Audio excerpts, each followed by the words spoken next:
Praise the Lord. கர்த்தருடைய பரிசுத்த நாமத்துக்கு ஸ்தோத்திரம். இந்த காலைவேளையிலே கூட இந்த பரிசுத்த ஓய்வினால உங்களை யாவரையும் வாழ்த்துகிறேன். தேவனுடைய சபையில நின்று கர்த்தருடைய வார்த்தையை பகிர்ந்து கொள்ளும்படியாய் கர்த்தர் தந்த இந்த கிருபைக்காய் இருதயத்தினாலே இந்த தேவனை நன்றியோட துதிக்கிறேன், ஸ்தோத்திரிக்கிறேன். இந்த வாசனத்தை தியானிக்கிறது முன்பதாக நம்ம கண்களை மூடி நம்ம ஜெபித்து கர்த்தர் நம்மோடு பேசும்படியாய் நம்ம கர்த்தரை நோக்கி பார்க்கலாம். அன்பின் பரலோக பிதாவே, இயேசுவின் நாமத்தில் உடைய பரிசுத்த சமூகத்துக்கு வந்திருக்கிறோம். இந்த காலங்களில் கூட எங்களுக்கு ஜீவனை சுவாசத்தையும் நல்ல சுகத்தையும் வளர்ந்து தந்து இந்த புதிய மாதத்துக்குள்ள எங்களை பிரவேசிக்க கர்த்தரை சித்தம் கொண்டு ஆசீர்வதித்த தயவுக்காய் நன்றி. ஆண்டவரே, கடந்த மாதமெல்லாம் எங்களை கண்மணி போல கர்த்தர் காத்தீர், எங்களை விசாரித்து நடத்தினீர், எங்கள் தேவைகள் அவற்றும் கர்த்தர் சந்தித்தீர்.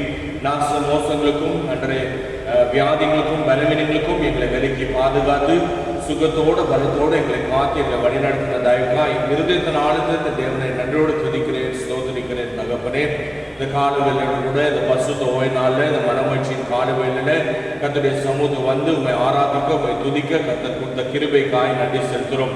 வீடுகளே கர்த்தருடைய நாமத்தை துதிக்கும்படியாகவும் அந்த கர்த்தருடைய நாமத்தை ஸ்தோத்திரிக்கும்படியாய் கர்த்தரை நோக்கி பார்க்கும்படியாய் சந்தோஷத்தோடு மகிழ்ச்சியோடு கர்த்தரை பாடும்படியாய் சாட்சிகளை சொல்லி கர்த்தர் செய்த நன்மைகளை நினைத்து கர்த்தருடைய நாமத்தை மகிமைப்படுத்த கர்த்தர் கிருபை தந்த தயவுக்காய் எல்லாத்தினால் வந்து தேவனாகிய கர்த்தரை துதிக்கிறேன், ஸ்தோத்திரிக்கிறேன். நீர் ஒருவரே ஆராதனைக்குரிய தேவன். ஆண்டவரே, எல்லா ஆராதனையும் எல்லா துதியும் எல்லா புகழ்ச்சியும் அண்ட் எல்லா மகிமையும் வெகு ஜாக்கிரதையாக உமக்கு மாத்திரம் நாங்கள் செலுத்துகிறோம். தகப்பனே, நீர் ஆராதனைக்குரியவராக இருக்கிறபடி அல்ல, நீ ஆராதனை முழுவதுமாய் உமக்கு மாத்திரம் நாங்கள் செலுத்துகிறோம். இந்த காணவில்லை கூட கர்த்தாவே இந்த சமுத்திரங்களை தாழ்த்துகிறோம். ஆவியானவர் கூட இப்பொழுது இந்த ஆராதனை மட்டுமாய் கர்த்தர் நீர் அண்டை பொருட்படுத்தி ஆசீர்வதித்த தேவன். நம்முடைய ஜனங்களை கர்த்தர் ஆசீர்வதியும். பேர்பராய் தனித்தினாய் குடும்பமாய் கர்த்தர் நீர் ஒருவரையும் கர்த்தர் ஆசீர்வதிக்க வேண்டாம் ஜெபிக்கிறோம். அது மாத்திரம் ஆண்டவரே, இப்போதும் ஆவியானவரின் மத்தியில் பேசுங்க. கர்த்தருடைய வார்த்தை எங்களுக்கு ஆசீர்வாதமாக்கி தரும்படியாய் நாங்கள் ஜெபிக்கிறோம். அப்பா, உண்மை மாத்திரம் நாங்கள் நோக்கி பார்த்தோம். ஆண்டவரே, கர்த்தர் ஆவியான நீர் எங்கள் மத்தியில் பேசும், நீர் எங்களோட பேசும், நீர் எங்களை இன்னும் பரிசுத்தப்படுத்தி கர்த்தர் நாமத்தை மகிமைப்படுத்த கர்த்தர் கிருபை தாரும். இந்த நேரம் முழுவதுமாய் ஆவிக்குள்ளாய் மாற்றி தாருங்க. இந்த சத்தத்தை கேட்கப்படுவீராக. துதியும் கனமும் மகிமையும் வெகு ஜாக்கிரதையாய் உமக்கே நாங்கள் செலுத்துகிறோம். ஆண்டவர் ரட்சகருமாக இயேசு கிறிஸ்து நாமத்தில் ஜெபிக்கிறோம் எங்கள் ஜீவன் நல்ல பிதாவே, ஆமென். கர்த்தருடைய பரிசுத்த நாமத்துக்கு ஸ்தோத்திரம். இந்த புதிய மாதத்தில் கூட இயேசுவின் நாமத்தில் உங்கள் யாவருக்கும் கிருபையும் சமாதானம் உண்டாகட்டும். கர்த்தர் தொடர்ந்து நம்மை பாதுகாத்து கர்த்தர் நம்மை நடத்துவாராங்க. நம்ம இந்த நாலு கர்த்தருடைய வேத தியானத்துக்கு நம்ம கடந்து போகலாம். வாசிக்கலாம். பிலிப்பியர் 2ஆம் அதிகாரம் 14வது 15வது வசனத்தை நாம் வாசிக்கலாம். இங்கிலீஷ் பைபிளில் 16, 15, 16வது வசனம், தமிழில் 14, 15வது வசனம் நம்ம வாசிக்க கேட்போம். நான் வீணாக ஓடினதும் வீணாக பிரயாசப்பட்டதும் இல்லை என்கிற மகிழ்ச்சி கிறிஸ்துவின் நாளில் எனக்கு உண்டாயிருப்பதற்கு ஜீவ வசனத்தை பிடித்துக் கொண்டு உலகத்திலே சுடர்களைப் போல பிரகாசிக்கிற நீங்கள் சுடர்களைப் போல பிரகாசிக்கிற நீங்கள் கோணலும் மாறுபாடுமான சந்ததியின் நடுவிலே குற்றமற்றவர்களும் கபடற்றவர்களும் தேவனுடைய மாசற்ற பிள்ளைகளுமாய் இருக்கும்படிக்கு எல்லாவற்றையும் முறுமுறுப்பில்லாமலும் தர்க்கிப்பில்லாமலும் செய்யுங்கள். அல்லேலூயா. கர்த்தருடைய பரிசுத்த நாமத்துக்கு ஸ்தோத்திரம். இங்க நாம் 15வது வசனத்தை வாசித்து பார்க்கும்போது நம்ம எப்படி இருக்க வேண்டும் என்று பவுல் எழுதுகிறார். மறுபடியும் அந்த 15வது வசனத்தை வாசிப்போம். கோணலும் மாறுபாடுமான சந்ததியின் நடுவிலே பாருங்க, இந்த கோணலும் மாறுபாடும் இந்த சந்ததியில நம்ம எப்படி ஜீவிக்க வேண்டும் என்று பவுல் சொல்றார். குற்றமற்றவர்களும் கபடற்றவர்களும் தேவனுடைய மாசற்ற பிள்ளைகளுமாய் இருக்கும். மாசற்ற பிள்ளைகளாய் நாம் ஜீவிக்க வேண்டும்.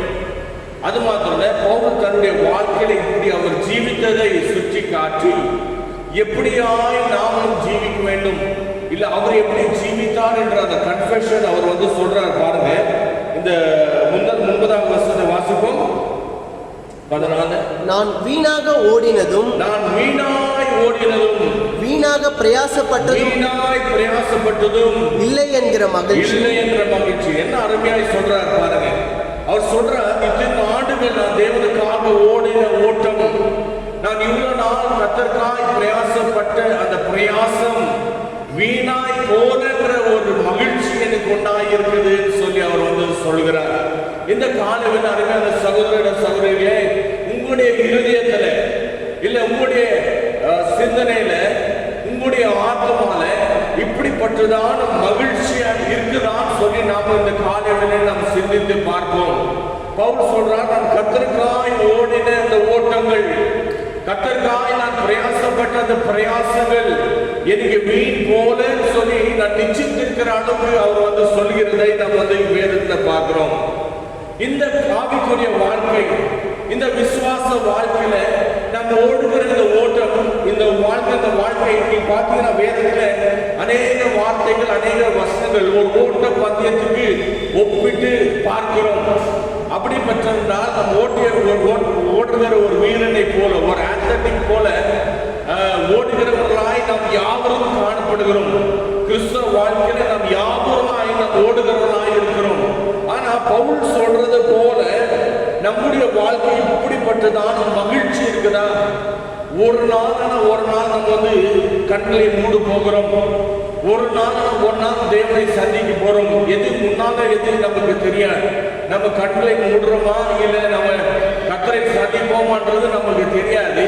ஆனா ஓட்டத்தின் முடிவில், ஓட்டம் சம்பூர்ணமாக இந்த நேரத்துல நாம் வந்து இருதயத்தினாலிருந்து எந்த பயத்தோட மகிழ்ச்சியோட பவுல் அறிக்கை செய்தது போல நான் ஓடுறதுலே ஓட்டம் வீணாகவில்லை, நான் பிரயாசப்பட்ட பிரயாசங்கள் வீணாகவில்லை, இத்தனை ஆண்டுகள் நான் ஓடின எதுவுமே வீணாகலன்னு சொல்லி பவுல் சொல்றது போல இந்த கால வேலை நம்ம சொல்ல முடியுமா?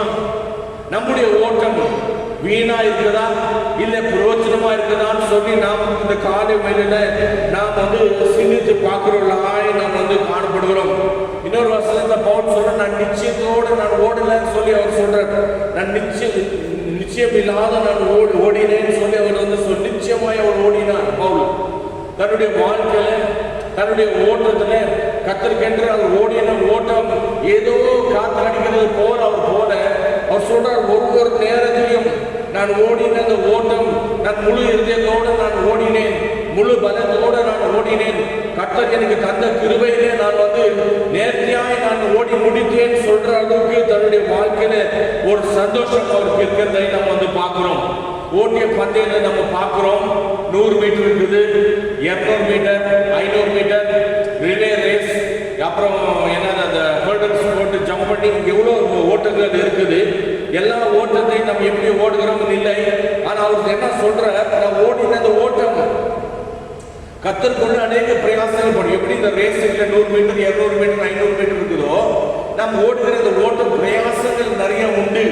அந்த பிரயாசத்துல நான் ஓடின அந்த ஓட்டம் எனக்கு வீண் ஆகவே இல்லைன்னு சொல்லி நம்ம சொல்ல முடியுமா? இங்க கலாத்திய புத்தகத்தை வாசித்து பார்க்கும்போது கலாத்திய சபைக்கு பவுல் இப்படி சொல்கிறார், நல்ல ஓடின சபையா இருந்தது. கலாத்தியர் 2ஆம் அதிகாரம் 2வது வசனத்தை வாசிப்போம். கலாத்தியர் 2ஆம் அதிகாரம் 2ஆம் வசனத்தை பவுல் இப்படி கலாத்திய சபை குறித்து அவர் சாட்சியை சொல்றார். வாசிங்க. நான் தேவ அறிவிப்பினாலே போய் புற ஜாதிகளிடத்தில் நான் பிரசங்கிக்கிற சுவிசேஷத்தை அவர்களுக்கு விவரித்து காண்பித்தேன். ஆயினும் நான் ஓடுகிறதும் ஓடினதும் வீணாகாதபடிக்கு எண்ணிக்கை உள்ளவர்களுக்கு தனிமையாய் விவரித்து காண்பித்தேன். ஆமென். அவர் சொல்றார் பாருங்க, அந்த கடைசி சென்டென்ஸ், நான் ஓடுதும் ஆயினும் நான் ஓடுகிறதும் ஓடினதும் வீணாகாதபடிக்கு எண்ணிக்கை உள்ளவர்களுக்கு தனிமையாய் விவரித்து காண்பித்தேன். ஆமென். அவர் சொல்ற பாருங்க, தனிமையாய் நான் விவரித்து சொன்னேன், நான் தனிமையாய் நான் வார்த்தை விவரித்து சொன்னேன்னு சொல்லி அவர் வந்து சொல்கிற ஒரு ராய் நம்ம வந்து பார்க்கணும். அவர் சொல்றார் பாருங்க, அவர் ஓடின ஓட்டம் நிச்சயமான ஒரு ஓட்டமா இருந்தது. அவர் கர்த்தர் அவருக்கு கொடுத்த ஒரு நேரமும் வீணாகாதபடி அப்படியாய் அவர் ஓடி இருக்கிறார்னு சொல்லி பவுல் இங்க சொல்றதை நம்ம வந்து வேதத்துல பார்க்கிறோம். வீணாக்கவில்லை, தன்னுடைய நேரத்தை வீணாக்கவில்லை. தன்னுடைய ஓட்டத்துல எப்படி ஒரு வீரன் ஜாக்கிரதையோட நிமிஷத்தை கணக்கு போட்டு ஓடுவான். ஒரு வீரன் தன் ஓடும்போது, ஓட்ட பந்தயத்தில் ஓடும்போது ஒவ்வொரு செகண்டை பார்த்து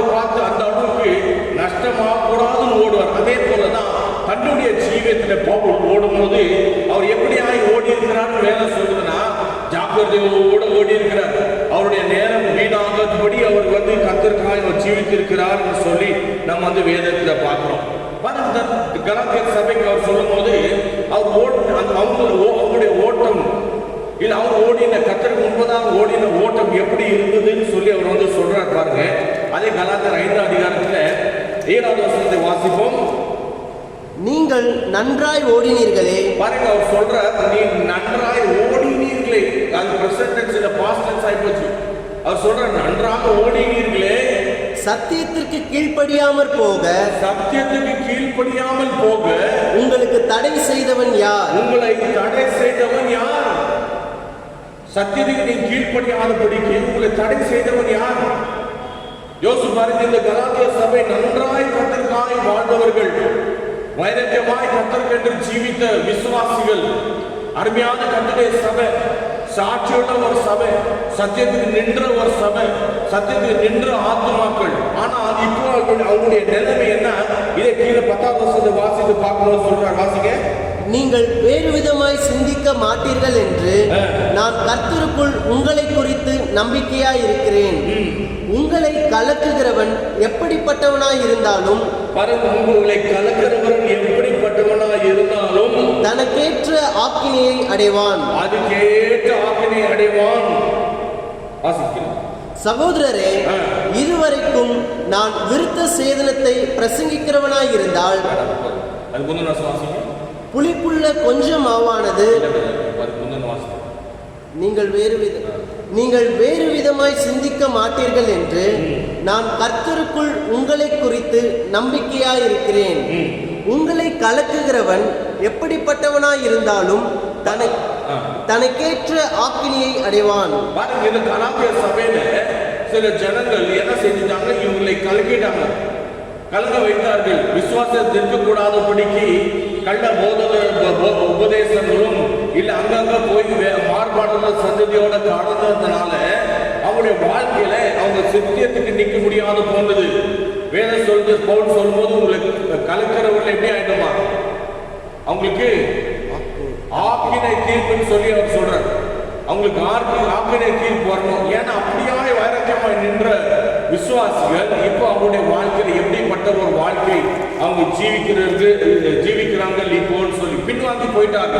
அவங்களுடைய ஓட்டத்துல நன்றாய் ஓடினவர்கள் இப்ப அவங்க பாத்தீங்கன்னா அவங்க ஓட்டத்துல அவங்க பின்வாங்கி போனார்கள். நம்முடைய வாழ்க்கையை நாம் சிந்தித்து பார்க்க வேண்டியது ரொம்ப முக்கியம். நிறைய பேர் 10 வருஷம் ரட்சிக்கப்பட்டவர்களா இருப்பீர்கள், ஒருவேளை 5 வருஷம் ரட்சிக்கப்பட்டவர்களா இருப்பீர்கள், ஒருவேளை 20 வருஷம் ரட்சிக்கப்பட்டவர்களா இருப்பீங்க. ஆண்டவருக்கு ஸ்தோத்திரம். ஆனால் உங்களுடைய வாழ்க்கையில நீங்க எப்படி ஓடிக்கொண்டிருக்கிறீர்கள்? இந்த 10 ஆண்டுகள் இல்ல 5 ஆண்டுகள் இல்ல 20 ஆண்டுகள் கழிச்சு உங்களுடைய ஓட்டம் இன்றைக்கு எப்படி இருக்குது? நீங்க கர்த்தருக்குள்ள தூக்கின அந்த ஓட்டத்துல நீங்க சரியாய் நேராய் நீங்க ஓடிக்கொண்டிருக்கிறீர்களா என்பதை நீங்கள் சிந்தித்து பார்க்க வேண்டியது ரொம்ப ரொம்ப அவசியமான ஒரு காரியமா இருக்குது. உங்களுடைய ஓட்டம் எப்படிப்பட்டதான ஓட்டமா இருக்குது? இந்த காரியங்கள் அதை நீங்க சிந்தித்து பார்க்க கர்த்தருக்குள்ள நான் உங்களை உற்சாகப்படுத்துறேன். உங்களுடைய ஓட்டம் எப்படிப்பட்டதான ஓட்டமா இருந்தது? இவ்வளவு நாட்கள் நீங்க கர்த்தருக்கென்று ஓடினதை நீங்க கண்ணை மூடும் போதோ உடைய ஓட்டத்தின் முடிவில் உடைய வாழ்க்கையின் முடிவில் பவுல் சொன்னது போல நான் ஓடினது வீணா இல்லை, நான் பிரயாசப்பட்டது வீணா இல்லை என்ற மகிழ்ச்சி எனக்கு இருக்குதுன்னு சொல்லி பவுல் சொன்னது போல நம்ம சொல்ல முடியுமா? நம்முடைய ஓட்டம் சரியில்லைன்னா நம்முடைய பிரயாசம் சரியா இருக்காது. நம்முடைய பிரயாசங்கள் சரியில்லைன்னா நம்முடைய ஓட்டம் சரியா இருக்காது என்பதை நாம் நன்றாக அறிந்து கொள்ள வேண்டும். இந்த விசுவாச வாழ்க்கையில நாம் ஓடுகிற அந்த பிரயாசம் ரொம்ப முக்கியம். நம்ம ஓடுகிறதும் நம்முடைய பிரயாசங்களும் ரொம்ப ரொம்ப முக்கியமான ஒரு காரியமா இருக்குது. ஆகவே கர்த்தர் நம்முடைய வாழ்க்கையின் முடிவில் கர்த்தருடைய வருகையில கர்த்தர் நம்மை பார்த்து நல்ல ஊழியக்காரனே சொல்லத்தக்கதாய் நாம் ஓடின ஓட்டத்தை பார்த்து நம்ம பிரயாசப்பட்ட நம்முடைய பிரயாசங்களை பார்த்து நல்ல ஊழியக்காரனே சொல்லி கர்த்தர் நமக்கு சாட்சி கொடுப்பாரா? நம்மை நம்பிதான் இருப்போம். நம்முடைய ஓட்டத்தின் முடிவில் கர்த்தர் சந்தோஷப்படுவாரா? இல்ல நாம் சந்தோஷமா இருக்குமா? இன்னைக்கு நான் ஓடுற அந்த ஓட்டத்துல நான் எப்படி ஜீவிக்கிறேன்னு சொல்லி நாம் நம்மை நிதானித்து பார்க்க வேண்டியது ரொம்ப ரொம்ப முக்கியமான ஒரு காரியமா இருக்கு. பாருங்க, இந்த நாட்களில் நாம் மிகுந்த ஜாக்கிரதையாய் நாம் இருக்க வேண்டும். நாம் மிகுந்த ஜாக்கிரதையாய் நாம் இருக்க வேண்டும். இந்த நாட்களில் நீங்க பாத்தீங்கன்னா பிசாசானவன் நம் கடைசி காலத்தில் நாம் இருக்கிறோம் தெரிஞ்ச பிசாசு இன்னும் அதிகமாய் அவன் கிரியை செய்கிறவனாய் அவன் இருக்கிறான். நம்ம ஓட்ட பந்தயத்துல நமக்கு வைத்திருக்கிற பலனை பெற்றுக் கொள்ளக்கூடாது என்ற மிகவும் ஜாக்கிரதையாய் பிசாசு கிரியை செய்கிறவனாய் அவன் இருக்கிறான். ரொம்ப ஜாக்கிரதையாய் நம்முடைய ஓட்டத்தை நம்முடைய ஓட்டத்தை நம்ம முற்றுகை செய்யும்படியாய் இல்லை நம்முடைய பிரயாசத்தில் ஏதாவது ஒரு குறைகள் செய்யும்படியாய் பிசாசானவன் அதிகமாய் செய்கிறவனாய் இருக்கிறான் என்பதை நம்ம பார்க்கிறோம். ஸோ நம்முடைய வாழ்க்கையில நம்ம மிகுந்த ஜாக்கிரதையாய் நம்ம காணப்பட வேண்டும். நீ பார்த்தீங்கன்னா வேதத்தை வாசித்து பார்க்கும்போது ஆதியில நம்ம எப்படி ஓடுறோம் அது ரொம்ப முக்கியம். நம்ம ஓட்ட தோக்கத்தை பார்க்கிலும் முடிவு நமக்கு நிறைவாய் காணப்பட வேண்டும். நம்ம தோக்கிறதை பார்க்கிலும் முடிவு நல்லதுன்னு சொல்லி நம்ம பார்க்கிறோம். ஆகவே நம் முடிவுக்கு நேராக நம்ம போகிற நம்முடைய வாழ்க்கையில நாம் எப்படி ஓடிக்கொண்டிருக்கிறோம் என்பதை நாம் சிந்தித்து பார்க்க இந்த காலங்களில் கர்த்தர் நமக்கு உதவி செய்வார். நீங்க என்ன மாறாதிகாரத்தை வாசித்து பார்க்கும்போது நஸ்ரேன் விருதை குறித்து நம்ம வேதத்தில் வாசிக்கிறோம். நீங்க அது வீட்டில் போய் நீங்க வாசித்து பாருங்க. அங்க நீங்க வாசித்து பார்க்கும்போது என்ன நடக்குதுன்னா, ஒரு நஸ்ரேன் அந்த நஸ்ரேனுடைய விருதத்துல ரொம்ப ஜாக்கிரதையாக இருக்க வேண்டும். தான் நஸ்ரேன் என்ற பிறகு அந்த விருதத்தில் அவர் ரொம்ப ஜாக்கிரதையாக அவர் இருக்க வேண்டும். சின்ன காரியம் எது இருந்தாலும் கூட அந்த முழுதுமாய் அவர் செய்த பிரயாசங்கள் தப்பாய் போயிடும். நீங்க வாசித்து பாருங்க. என்னாகும் 6ஆம் அதிகாரம் 12ஆம் வசனத்தை வாசிப்போம். அவன் திரும்பவும் தன் விரத நாட்களை கர்த்தருக்கென்று காத்து 1 வருஷத்து ஆட்டுக்குட்டியை குற்ற நிவாரண பலியாக கொண்டு வர கடவன். அவனுடைய நசரேய விரதம் தீட்டுப்பட்டதினால் சென்ற நாட்கள் விருதாவாகும். பாருங்க, சென்ற நாள் விருதாகுமா? கொஞ்சத்துக்கு யாராவது ஒருவர் ஒருத்தர் செத்துட்டாங்க, ஒரு 3 நாள் அப்படி இறந்துட்டாங்கன்னா கூட வேதம் சொல்லுது அவன் தீட்டுப்பட்டவனாய் மாறினான். அவன் தீட்டுப்பட்டவனாய் மாறுறதுனால எவ்வளவு நாள், எத்தனை வருஷங்கள், எத்தனை நாள் அவன் விரதத்தை காத்தானோ அது எல்லாமே நஷ்டப்பட்டு போயிடுமா, எல்லாமே வீணாய் போயிடும் சொல்லி நம்ம வேதத்துல நம்ம பார்க்கிறோம். ஆகவே நம்முடைய வாழ்க்கையில நம்முடைய ஓட்டத்தை குறித்து நம்ம ஜாக்கிரதையாக இருக்க வேண்டும். நம்ம ஓடுகிறது முக்கியம் இல்லை, நம்ம ஓடுகிறது ரொம்ப ஜாக்கிரதையாய் நம்ம ஓட வேண்டும். நிர்விசாரமாய் நம்ம ஓடக்கூடாது. நிர்விசாரமான ஜீவியம் நமக்கு இருக்கக்கூடாது. இவ்வளவு நாள் நம்ம ஓடி சென்டர்ல ஏதாவது ஒரு குழப்படி ஆயிடுச்சுன்னா, இல்ல சென்டர்ல நம்ம கைவிட்டோம்னா, இல்ல சென்டர் மத்தியில நம்ம வேற யாரும் திருப்தி பண்ண போகும், இல்ல மத்தியில நம்ம வேற ஏதாவது கத்திர பிரியம் இல்லாத செஞ்சோம்னா இவ்வளவு நாள் நம்ம ஓடின ஓட்டம் வீணாய் போய்விடும். ஆகவேதான் பவுல் சொல்றாரு, நம் குற்றமற்ற தேவனுடைய மாசற்ற தேவனுடைய பிள்ளைகளாக நம்ம இந்த பூமியில இருக்க வேண்டும். கோணலும் மாறுபாடுகளும் இந்த சந்நிதியில நம்முடைய ஓட்டத்தை குறித்து ஜாக்கிரதையாக இருக்க வேண்டும். நம் கோணலாம் ஓட, வழி தப்பி ஓட, பாதை திருப்பி ஓட, பாதை மாறி ஓட நமக்கு அநேக காரியங்கள் இந்த பூமியில காணப்படுது. நம்முடைய மைண்டை மாற்றவோ, நம்முடைய பாதை மாறவோ, நம்முடைய ஓட்டத்திலிருந்து நாம் வழி தப்பி போகவும் அநேக காரியங்கள் இந்த பூமியில் இருக்குது. நாம் தேவனை ஏற்றுக்கொண்ட நாம், சத்திய வசனத்தை கையில வைத்திருக்கிற நாம ஜாக்கிரதையாய் நாம் ஓட வேண்டும். வேதம் சொல்லி இந்த வசனமே கடைசி நாளில் நம்மளை நியாயத்திருக்கும். ஆகவே வசனத்தை வைத்து, வசனத்தை படித்து, சத்தியத்தை அறிந்து நாம தவறான பாதையில போயிட்டோம்னா நாளைக்கு நம்முடைய ஓட்டம் நஷ்டமா போயிடும். நம்முடைய ஓட்டம் வீணாய் போயிடும். கர்த்தருக்காக நாம் பிரயாசப்பட்டது எல்லாமே வீணாய் போயிடும் சொல்லி நம் வேதம் நம்ம எச்சரிக்கிறது. ஆகவே நம்ம பவுலை போல நம்முடைய வாழ்க்கையை காத்து, பவுல் சொல்றது போல வசனத்தை போல நம்முடைய வாழ்க்கையை காத்து, நம்முடைய ஜீவனை காத்து, நாம் ஓடுகிற இந்த ஓட்டத்துல கர்த்தரை சந்திக்கிற நாளில நிச்சயமாய் நான் மனத்தந்து சொல்ல முடியும், சொல்லணும். என்னன்னு நான் ஓடினதும் நான் பிரயாசப்பட்டதும் ஒருபோதும் வீணாய் போகலன்னு சொல்ற அந்த மகிழ்ச்சி எனக்கு இருக்க வேண்டும். நிறைய பேர் சாகும்போது பயப்படுறாங்க. பயங்கர பயம், என்ன போகுது ஏதா போகுதுன்னு ஒரு பெரிய பயம்.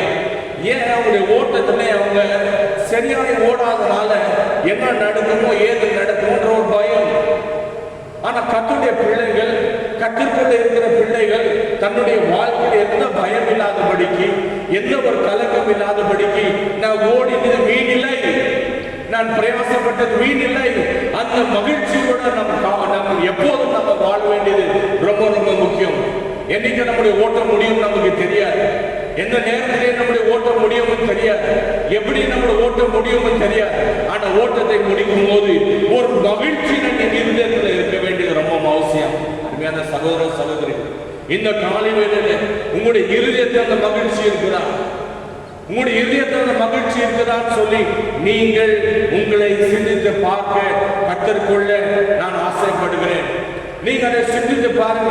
உங்க மனசாட்சியை தேவனுடைய சமூகத்துல தொடர்ந்து பாருங்க. நான் ஓடினது வீணில, நான் பிரயாசப்பட்டது வீணில. எவ்வளவு காரியங்கள் நாம் கர்த்தருக்காக செய்யறோம், அந்த காரியங்கள் வீணா இல்லைன்னு சொல்ற மகிழ்ச்சி உங்களுக்கு இருக்குதா? கர்த்தருடைய பரிசுத்த நாமத்துக்கு ஸ்தோத்திரம். இந்த காலையில கூட நம்ம பார்க்கலாம் எப்பேற்பட்ட பிரயாசங்கள், நம்முடைய ஓட்டம் எப்படிப்பட்டதா இருக்குதுன்னு சொல்லி நாம் சற்று நிதானித்து பார்க்கலாம். வாசிங்க மறுபடியும் பிலிப்பியர் 2:14 நான் வீணாக ஓடினதும் வீணாக பிரயாசப்பட்டதும் இல்லை என்கிற மகிழ்ச்சி கிறிஸ்துவின் நாளில் எனக்கு உண்டாயிருப்பதற்கு ஜீவ வசனத்தை பிடித்துக்கொண்டு உலகத்திலே சுடர்களைப் போல பிரகாசிக்கிற நீங்கள் கோணலும் மாறுபாடுமான சந்ததியின் நடுவிலே குற்றமற்றவர்களும் கபடற்றவர்களும் தேவனுடைய மாசற்ற பிள்ளைகளுமாய் இருக்கும்படிக்கு. பாருங்க, வேதம் சொல்லு நம்முடைய பிரயாசங்கள் நம்முடைய ஓட்டத்துல ஒரு பங்கு. நம்ம ஓடுகிற இந்த ஓட்டத்துல கர்த்தருக்காய் நம்ம பிரயாசப்படுகிறது அந்த ஓட்டத்துல ஒரு பங்கா இருக்கிறதுன்னு சொல்லி நாம் நன்றாக அறிந்து கொள்ள வேண்டும். நாம் கர்த்தருக்காக அநேக பிரயாசங்கள் நம்ம படுகிறோம். கர்த்தருக்குள்ள நம்ம அநேக பிரயாசங்கள் படுறோம். பவுல் இங்க சொல்லும் போது என்னுடைய பிரயாசம் வீணாய் போகலன்னு சொல்லி நாம் பவுல் சொல்றேன், நான் வீணாய் நான் பிரயாசப்பட்டேன்னு சொல்ற அந்த மகிழ்ச்சி எனக்கு இருக்குதுன்னு சொல்லி அவர் சொல்றார். இந்த காலவெளியில கூட நீங்களும் நானும் கர்த்தருக்கென்று பிரயாசப்பட்டு அந்த பிரயாசங்களை நம்ம நினைச்சு பார்க்க வேண்டும். எவ்வளவு நாள், எத்தனை ஆண்டுகள் கர்த்தருக்காக நம்ம ஓடின அநேக காரியங்கள், சபைக்காக கர்த்தருடைய நிமித்தமாய் அநேக காரியங்கள் நாம் செய்தவர்களாய் இருக்கிறோம். ஆனா அவ்வளோ பிரயாசப்பட்ட நாங்கள் நம்முடைய வாழ்க்கையில நாம் ஓடினதும் நான் பிரயாசப்பட்டதும் வீணாய் இல்லை என்ற மகிழ்ச்சி நமக்கு இருக்குதான்னு சொல்லி நாம் இந்த காலவில் நம்ம சற்று நம்ம நிதானித்து பார்க்க வேண்டியது ரொம்ப ரொம்ப முக்கியமாக இருக்குது. நல்லா கவனிங்க, கர்த்தருக்காய் படுகிற பிரயாசங்கள் நீங்க யோசித்து பாருங்க. சின்ன சின்ன காரியம் நீங்க கர்த்தருக்கு பண்ணியிருக்கிறீங்க, எவ்வளவு பெரிய பெரிய காரியங்கள் கர்த்தருக்கு என்று பண்ணியிருக்கீங்க. கர்த்தர் நிமித்தமாய் நீங்க தியாகமாய் நீங்க எவ்வளோ காரியங்கள் நீங்க கர்த்தருக்கு என்று நீங்க செஞ்சிருக்கிறீங்க. இது எல்லாமே கர்த்தர் மறந்து போகிறதுக்கு ஒருபோதும் கர்த்தர் அநீதி உள்ளவர் அல்ல என்பதை நம்ம சத்தியத்தை வேதத்தை வாசிக்கிறோம். ஆனா நம்முடைய பிரயாசம்ல ஒரு உண்மை காணப்பட்டதா? நம்முடைய பிரயாசத்துல மனுஷனுடைய புகழ்ச்சியை நாம் எண்ணாமல், இல்ல மனுஷனுடைய புகழ்ச்சி நாம் எதிர்பார்க்காமல், நான் கர்த்தருக்கென்று மாத்திரம் செய்தேன், கர்த்தருடைய நாம மகிமை பெற்று மாத்திரம் நான் செய்தேன், எந்த மனுஷனுடைய புகழ்ச்சிக்காகவோ எந்த மனுஷனுடைய நல்ல வார்த்தைகளுக்கோ பாராட்டுக்கோ நான் செய்யலன்னு சொல்லி நம்ம சொல்ல முடியுமா? அல்ல கவனி, வாசிங்க கலாத்தியர் 4:11 வாசிப்போம். கலாத்தியர் 4:11 வாசிப்போம். நான் உங்களுக்காக பிரயாசப்பட்டது, நான் உங்களுக்காக பிரயாசப்பட்டது வீணாய் போயிற்றோ என்று உங்களை குறித்து பயந்திருக்கிறேன். உங்களுக்காக நான் பயந்திருக்கிறேன். பவுல் சொல்ற பாருங்க, தான் கர்த்தருடைய சபைக்கு, கலாத்திய சபைக்கு அவர் பட்ட பிரயாசங்கள், இந்த ஜனங்கள் செய்த காரியங்கள் நிமித்தமாய் அவர் சொல்றார், ஒருவேளை என்னுடைய பிரயாசங்கள் வீணாய் போடுமோன்ற ஒரு பயம் எனக்கு இருக்குதுன்னு சொல்லி அவர் சொல்றார். நல்ல கவனிங்க, சபை விசுவாசிகள் நடுவில் சபைக்காக ஒரு பிரயாசப்பட்டதுல இந்த சபை விசுவாசிகள் அந்த ஆசீர்வாதத்தை எழுந்து போயிடுவார்களோ? இந்த விசுவாசிகள், கர்த்தரை ஏற்றுக்கொண்ட விசுவாசிகள், கர்த்தருக்கென்று வயலக்கமா நின்ற விசுவாசிகள், இப்ப அவங்க பின்வாங்கி போகிறதுனால அவங்க அந்த ஆசீர்வாதத்தை எழுந்து போயிடுவார்களோ என்ற ஒரு பயம் அவருக்குள்ள இருக்கிறதை நாம் பார்க்கிறோம். பாருங்க, நம் கர்த்தருக்காக சத்தியத்தின் நிமித்தமா எவ்வளோ பிரயாசங்கள் நம்ம படுறவர்களாய் நம்ம வந்து காணப்படுகிறோம். இவ்வளோ பிரயாசங்களை செய்து அதனுடைய பலனை நம்ம கர்த்தருடைய கரத்திலிருந்து நம்ம பெறாவிட்டால் எவ்வளோ பெரிய நஷ்டமாய் போகும். யோசித்து பாருங்க, சிந்தித்து பாருங்க. கர்த்தருடைய கையிலிருந்து நாம் ஆசீர்வாதத்தை பெறாமல் போனால் நம்முடைய வாழ்க்கையில எவ்வளோ பெரிய நஷ்டமா போகும்னு சொல்லி நாம் சற்று நாம் நிதானித்து பார்க்க வேண்டும். ஒரு உதாரணத்துக்காக ஒரு வாலிபன் ஒரு வேலை தேடி போகிறான்னு மனசுல வச்சுக்கோம். ஒரு வாலிபன் ஒரு வேலைக்கு போகிறான், இன்டர்வியூக்கு போகிறான், இன்டர்வியூ கூப்பிடுறாங்க, போறாங்க. இப்போல்லாம் ஒரே ரவுண்ட்ல முடிக்கிறது 4 ரவுண்ட் 5 ரவுண்டுன்னு சொல்லி இன்டர்வியூ இருக்கு. ஒரு வாலிபன் அந்த இன்டர்வியூக்கு போகிறான், முதல் ரவுண்டு கிளியர் பண்ணி ரொம்ப சந்தோஷமாய் வெளியே வரான். சரி, செகண்ட் ரவுண்டுக்கு போகிறான், செகண்ட் ரவுண்ட்லயும் கிளியர் பண்ணிட்டு ரொம்ப சந்தோஷமாய் வருகிறான். 3ஆவது ரவுண்டுக்கு கூப்பிடுறாங்க, மறுபடியும் 3ஆவது ரவுண்டுக்கு போறான். 3ஆவது ரவுண்ட்ல கிளியர் பண்ணிட்டு ரொம்ப சந்தோஷமாய் வருகிறான். 4ஆவது ரவுண்டு கடைசியான ரவுண்ட்ல அவன் உள்ள அவ்வளவு மகிழ்ச்சியோட போகிறான். ஓகே, இனிமே இது எனக்கு ஜாப் கன்ஃபார்ம், எனக்கு இந்த வேலை கன்ஃபார்ம் ஆகி போச்சு. கடைசி ரவுண்ட் உள்ள போய் அவன் வந்து அவன் மனசு கஷ்டப்படுற மாதிரி இல்லை, நான் உன்னை வந்து ஜாயின் பண்ண உங்களை செலக்ட் பண்ண முடியல அப்படின்னு சொல்லி அவங்க சொல்லிட்டாங்கன்னா எவ்வளவு பெரிய ஒரு நஷ்டம் அவங்க இருதயத்தில் இருக்கும், எவ்வளவு பெரிய ஒரு பாதிப்பு தன்னுடைய இருதயத்தில் இருக்கிறோம். மகிழ்ச்சியோட 2 நாள் 3 நாள் ரவுண்டு மேல ரவுண்ட் அவ்வளவு கஷ்டப்பட்டு படிச்சு பிரயாசப்பட்டு அவன் அந்த வேலை நிச்சயமா எனக்கு படிக்கணும்னு சொல்ற அந்த சந்தோஷத்தோட மகிழ்ச்சியோட வாழ்ந்த அந்த வாலிபன் இல்ல இருந்த அந்த வாலிபனுடைய வாழ்க்கையில கடைசி ரவுண்ட்ல சாரி உங்களை நான் செலக்ட் பண்ண முடியலன்னு சொன்னால் எவ்வளவு பெரிய நஷ்டமாய் போய்விடும். அதே போலதான் நம்முடைய ஆவிக்குரிய ஜீவத்தின் ஓட்டத்துல இத்தனை ஆண்டுகள் நம்ம பிரயாசப்படுறோம். எவ்வளவு ஆண்டுகள் நம்ம பிரயாசப்படுறோம் கர்த்தருக்காக. அந்த பிரயாசங்கள்லாம் வீண் போகாதபடிக்கு நம்ம ஓடணுமே. நம் கர்த்தருடைய கரத்திலிருந்து நம்ம அதனுடைய பலனை பெறத்தக்கதாக நம்ம ஓடணுமே. நம்ம இவ்வளோ பிரயாசப்பட்டு நம்ம ஏதோ நமக்கு கிடைக்கலன்னா நம்முடைய ஓட்டம் எப்படிப்பட்டதா இருக்கும்? நல்ல கவனிங்க. எனக்காக ஜீவனை விட்ட தேவன், எங்களுக்காக சிலுவை சுமந்த இயேசு கிறிஸ்து, நமக்காக ரத்தத்தை சிந்து நமக்கு இலவசமாய் ரட்சிப்பை சம்பாதித்த தந்த தேவனுக்கு நம்ம எவ்வளோ பிரயாசப்படுறோம். அந்த பிரயாசங்கள் எல்லாம் வீண் போகாதபடிக்கு நமக்கு இருக்கணுமே. நாம் எப்படி நம்ம வந்து செய்கிறவர்களாய் காணப்படுகிறோம் பாருங்க. வாசகம் 1 கொரிந்தியர் 1ஆம் அதிகாரம்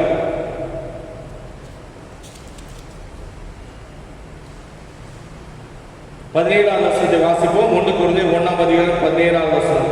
ஞானஸ்நானத்தை கொடுக்கும்படி கிறிஸ்து என்னை அனுப்பவில்லை, சுவிசேஷத்தை பிரசங்கிக்கவே அனுப்பினார். கிறிஸ்துவின் சிலுவை வீணாய் போகாதபடிக்கு பாருங்க, கிறிஸ்துவின் சிலுவை வீணாய் போகாததற்கு சாதுரிய ஞானம் இல்லாமல் பிரசங்கிக்கவே அனுப்பினார். பாருங்க, அவர் சொல்றார் கிறிஸ்துவின் சிலுவை வீண் போகாது. எல்லாம் கவனிங்க, வீண் போகாததுக்குன்னா கர்த்தர் நமக்காக மரித்தார். ஆண்டவராக இயேசு கிறிஸ்து நமக்காக மரித்தார். அது முன்பதாக நீ பாருங்க, எவ்வளவு பாடுகள், எவ்வளவு கஷ்டங்கள், எவ்வளவு அவமானங்கள். சிலுவையை சுமந்து அவர் சிலுவை சுமந்து மலை மேலே ஏறினார். எவ்வளவு கஷ்டமான ஒரு காரியம். இது எல்லாமே யாருக்கு செய்தார்னா நமக்காக செய்தார்.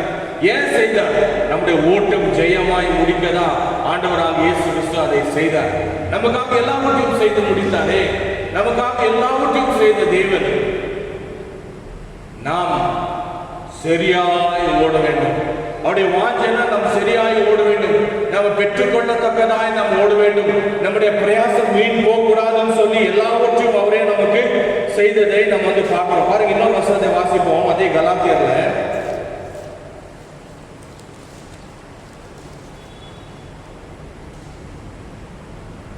2ஆம் அதிகாரம் 21ஆம் வசனத்தை வாசிங்க. கலாத்தியர் 2ஆம் அதிகாரம் 21ஆம் வசனத்தை வாசிங்க. நான் தேவனுடைய கிருபையை விருதாவாக்குகிறதில்லை. நீதியானது நியாய பிரமாணத்தினாலே வருமானால் கிறிஸ்து மரித்தது வீணாயிருக்குமே. அவர் சொல்ற 2 காரியங்களை சொல்றார். ஒண்ணு, அவர் என்ன சொல்றார்? தேவன் தனக்கு தந்த கிருபை விருதாய் போகல. முதலாவது சொல்ற காரியம், தேவன் தனக்கு தந்த கிருபை வீண் போகல. கடைசியில் அவர் சொல்றார், சிலுவை கிறிஸ்து மரித்தது வாசிங்க. நீதியானது நியாயப்பிரமாணத்தினாலே வருமானால் கிறிஸ்து மரித்தது வீணாய் இருக்குமே. பாருங்க, கிறிஸ்து மரித்ததுக்கு வீணாயிடும். நல்ல கவனிக்க, ரெண்டு காரியத்தை சொல்றேன். கர்த்தர் அவருக்கு எந்த அளவுக்கு கிருபை தந்தாரோ அந்த கிருபை கேட்டபடி ஓடினேன்னு சொல்றார். பாருங்க, எவ்வளவு அருமையான ஒரு சாட்சி நம்ம வந்து பார்க்கிறோம். தேவன் நம்ம யாவருக்கும் கிருபை தருகிறார். கிருபைக்கு பஞ்சமே இல்லாத ஒரு அளவுக்கு கர்த்தர் நம்மை நடத்துகிறார். எந்த நேரத்தில் எப்படிப்பட்டதான கிருபை வேணுமோ அப்படிப்பட்டதான கிருபை கர்த்தர் தருகிறார். பலவீனத்திலே பலன் பூர்ணமாய் விளங்குதுன்னு சொல்லி கர்த்தர் சொல்றார். அவர் கிருபை போதும். நம்முடைய பலவீன நேரத்தில் இலவசமாய் அதிகமாய் நமக்கு அவர் என்ன செய்கிறார்? கிருபையை தருகிறார். எதை குறித்து கிருபை? நமக்கு பலனை பலன் பெற்றுக்கொள்ளத்தக்கதாய் கர்த்தர் நமக்கு கிருபை தருகிறார் சொல்லி நம்ம வந்து வேதத்தில் பார்க்கிறோம். நம்ம ஓடுகிற அந்த ஓட்டம் எப்படிப்பட்டதா இருக்குதுன்னு சொல்லி நாம் சற்று நாம் நிதானித்து பார்க்க வேண்டியது ரொம்ப முக்கியம். தேவன் இவ்வளவு ஆண்டுகள் நம்ம கிருபை தந்தார். அந்த கிருபை நாம் நஷ்டப்பட்டு நாம் ஓடுகிறோமா? கவலையற்றவர்களாய், ஜாக்கிரதை உள்ளவர்களாய், நிர்விசாரமாய் நாம் ஓடிக்கொண்டிருக்கிறோமா என்பதை நாம் சற்று நிதானித்து பார்க்க வேண்டும். அநேக பேர் எப்படி ஓடிக்கொண்டிருக்கிறார்கள்னா ரொம்ப ஸ்பீடாய் ஓடுறாங்க. சில பேர் ஸ்பீடாய் தொடங்கினாங்க, ஆனா என்ன பண்றாங்க? ரொம்ப ஸ்லோவா இருக்கிறார்கள்.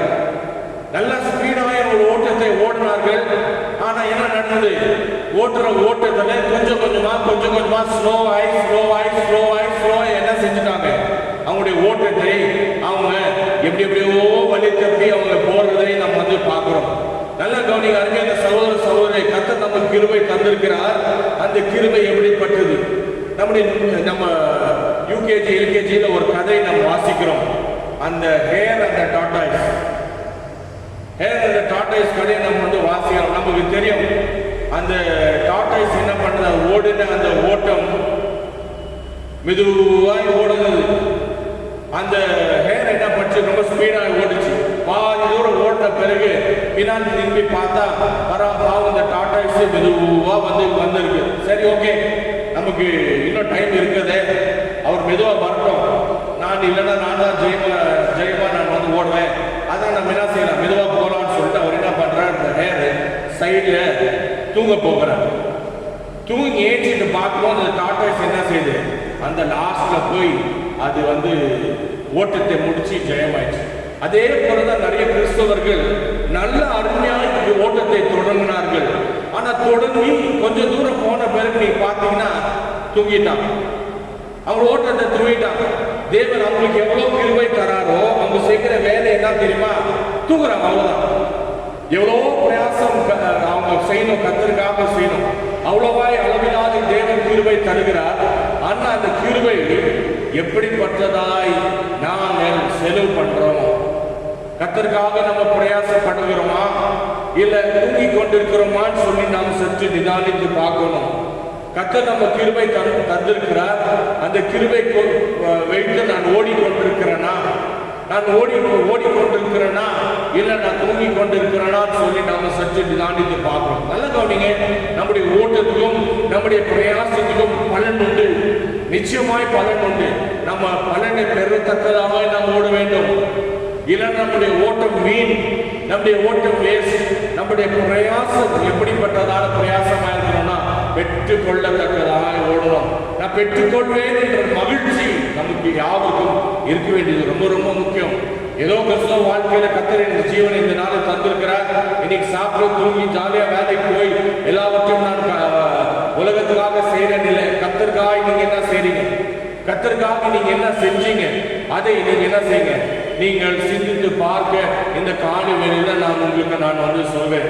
நீங்க சிந்தித்து பாருங்க, கர்த்தருக்காக நீங்க என்ன பண்ணி கொண்டிருக்கிறீர்கள்? கர்த்தருக்காக நீங்க என்ன செஞ்சீங்க? கர்த்தருக்காக செய்த பிரயாசத்துல உங்களுக்கு பலன் உண்டுன்ற நிச்சயம் உங்களுக்கு இருக்குதான்னு சொல்லி நீங்கள் சற்று நிதானித்து பார்க்க இந்த காலை வேளையில உங்களை உற்சாகப்படுத்துகிறேன். இரண்டாவது காரியம் நம்ம வாசித்து பார்க்கும்போது வாசிங்க, யாக்கோபு 1ஆம் அதிகாரம் 26வது வசனத்தை வாசிப்போம். யாக்கோபு 1ஆம் அதிகாரம் 26வது வசனம். உங்களில் ஒரு ஒருவன் தன் நாவை அடக்காமல் தன் இருதயத்தை வஞ்சித்து தன்னை தேவ பக்தி உள்ளவன் என்று எண்ணினால் அவனுடைய தேவ பக்தி வீணாயிருக்கும். பாருங்க, இரண்டாவது காரியத்தை சொல்றார். நம்ம ஓடுகிற இந்த ஓட்டத்துல நம்மளுடைய தேவ பக்தி எப்படி இருக்குதுன்னு சொல்லி நம்ம நிதானித்து பார்க்கிறோம். இங்க பவுல் எழுதும்போது அவர் சொல்ற, யாக்கோபு எழுதும்போது அவர் சொல்றார், அவர்களுடைய தேவ பக்தி வீணா இருக்கும்னு சொல்லி வேதம் சொல்லுது. யோசிச்சு பாருங்க, தேவ பக்திக்குரிய காரியங்கள் நம்ம வாழ்க்கையில இருக்குதா? கர்த்தருக்கு பயப்படுறவன் சொல்லி நான் என்னென்ன காரியங்கள் என்னுடைய வாழ்க்கையில நான் செய்கிறேன்? கர்த்தருக்கு பயப்படுறவன் சொல்ற நான் என்னுடைய வாழ்க்கையிலே நான் எப்படி நான் ஜீவிக்கிறேன்னு சொல்லி நாம சற்று நம்ம நிதானித்து பார்க்க வேண்டியது ரொம்ப ரொம்ப அவசியமா இருக்குது. தேவ பக்திக்குரியவனா இருக்கிறனா, தேவ பயவுக்குரியவனா இருக்கிறனா, தேவனுக்கு பயந்து நான் ஜீவிக்கிறேனா சொல்லி நாம சற்று நம்ம நிதானித்து பார்க்க வேண்டியது ரொம்ப ரொம்ப அவசியமான ஒரு காரியமா இருக்குது. நல்லா கவனிங்க, வேதத்துல வாசிக்கிறோம் தேவ பக்திக்குரிய காரியங்கள் சொல்ற 2 காரியம் நம்ம வேதத்துல வாசிக்கிறோம். 27ஆம் வசனத்தை சொல்ல வாசிப்போம். திக்கற்ற பிள்ளைகளும், நல்லா கவனிங்க, திக்கற்ற பிள்ளைகளும் விதவைகளும் படுகிற உபத்திரவத்திலே, விதவைகள் படுகிற உபத்திரவத்திலே அவர்களை விசாரிக்கிறதும் உலகத்தால் கரைப்படாதபடிக்கு தன்னை காத்துக் கொள்ளுகிறதுமே பிதாவாகிய தேவனுக்கு முன்பாக மாசில்லாத சுத்தமான பக்தி. நம்முடைய பக்தி எப்படி இருக்க வேண்டும்? மாசில்லாத சுத்தமான பக்தி. நம் தேவ பக்திக்குரியவன் சொல்லி நான் கர்த்தரை பயப்படுறவன் சொல்லி நான் கர்த்தரை பயப்படுற வேஷத்தை போட்டுகிறது பெருசு இல்லை. நான் கர்த்தருக்கு பயப்படுகிறவனா இருக்கிறேன்னா என்னுடைய வாழ்க்கையில் என்னுடைய கிரியைகள் என்ன நான் செய்து கொண்டிருக்கிறேன்?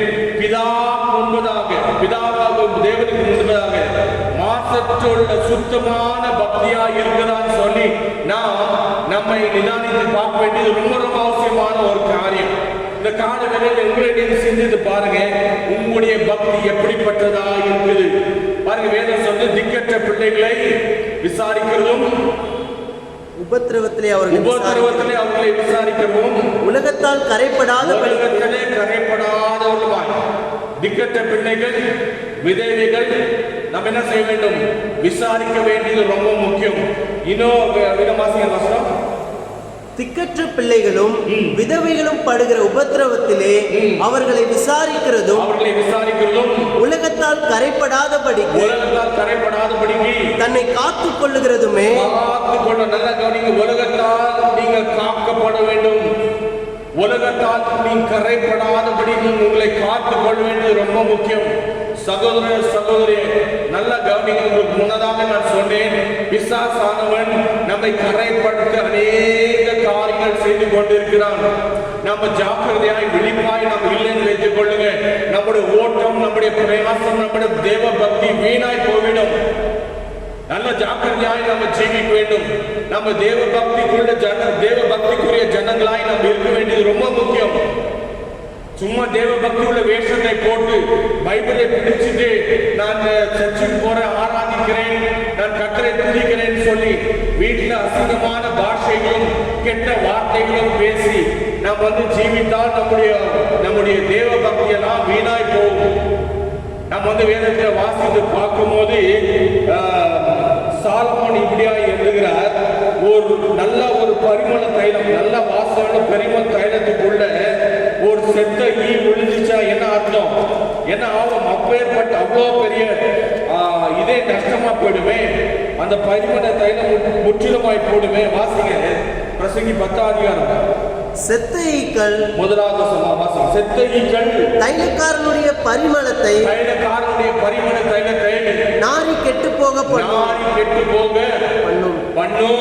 ஞானத்திலும் கனத்திலும் பெயர் பெற்றவனை சொற்ப மதீனமும் அப்படியே செய்யும். நல்லா கவனிங்க, சொற்ப மதீனமே என்ன செய்யும்? நம்முடைய வாழ்க்கை முழுவதுமாய் கரப்படுத்திடும். அருமையான சகோதரன் சகோதரி, தயவுசெய்து உங்களுடைய ஓட்டத்தை குறித்து நீங்கள் சிந்தித்து பாருங்கள். உங்களுடைய ஓட்டம் எப்படிப்பட்டதா இருக்குது? உங்களுடைய ஓட்டத்தில் தேவனால் உலகத்தால் கரைப்படாதபடி நீங்கள் ஓடிக்கொண்டிருக்கிறீர்களா? நல்ல கவனிங்க, ஒரு பரிமள தைலக்காரன் அழகாய் அந்த பரிமள தைலத்துக்கு எப்படியெல்லாம் வாசனை இது பண்ணணும், வர வைக்கணுமோ அதெல்லாம் வச்சுட்டு அவ்வளோ அழகாய் பரிமள தைலத்தை பண்ணி கடைசியில் அவங்க கவனிக்காத ஒரு செத்த ஈ உள்ள போய் விழுந்துச்சுன்னு வச்சுக்கோங்க, அந்த தைலம் முழுதுமாய் நாரி போய்விடும். அதே போல ஒரு தேவ பக்திக்குரிய வாழ்க்கை சரியாய் ஜீவிக்கிறேன்னு வச்சு உங்க வாழ்க்கையை நாரி போயிடுமே, உங்களுடைய ஓட்டமே நாரி போயிடுமே. ஜாக்கிரதையோடு நாம் ஜீவிக்க வேண்டும், ஜாக்கிரதையோடு நாம் ஜீவிக்க வேண்டும். அதான் இங்க யாக்கோபு அப்படியே கூட சொல்லும் போது அவர் சொல்றார், 26 வசனம் வாசித்து பாருங்க. உங்களுடைய நாவை குறித்து அவர் சொல்கிறார், நாவை நாம் அடக்க வேண்டும். தேவ பக்திக்குரிய வாழ்க்கையில நாம் எப்படியா ஜீவிக்கிறோம் சொல்லி நாம் சற்று நிதானித்து பார்க்க வேண்டியது ரொம்ப அவசியம். வாசிங்க 26 வசனம். உங்களில் ஒருவன் தன் நாவை அடக்காமல் தன் இருதயத்தை வஞ்சிக்கிறவனா இருக்கிறான். நல்ல கவனி, இருதயத்தை வஞ்சித்தோ நான் பரவாயில்ல, நான் வெளியே ரொம்ப சுத்தமான ஒரு வாழ்க்கையை ஜீவிக்கிறேன், ஆள் பார்த்தா என்னை பாராட்டுற மாதிரி, ஆள் பார்த்தா எனக்கு ரொம்ப மரியாதைன்னு சொல்லி நம்ம வெளியே ஒரு வேஷத்தை போட்டு உங்களுக்குள்ள நீங்க என்ன செய்றீங்க? நாவை அடக்காது இருந்தால் உங்களுடைய தேவ பக்தி, தன்னை தேவ பக்தி உள்ளவன் என்று எண்ணினால் அவனுடைய தேவ பக்தி வீணாய் இருக்கும். பாருங்க, வேதம் சொல்லுது தேவ பக்தி வீணாய் போகும். நாவை அடக்குங்க.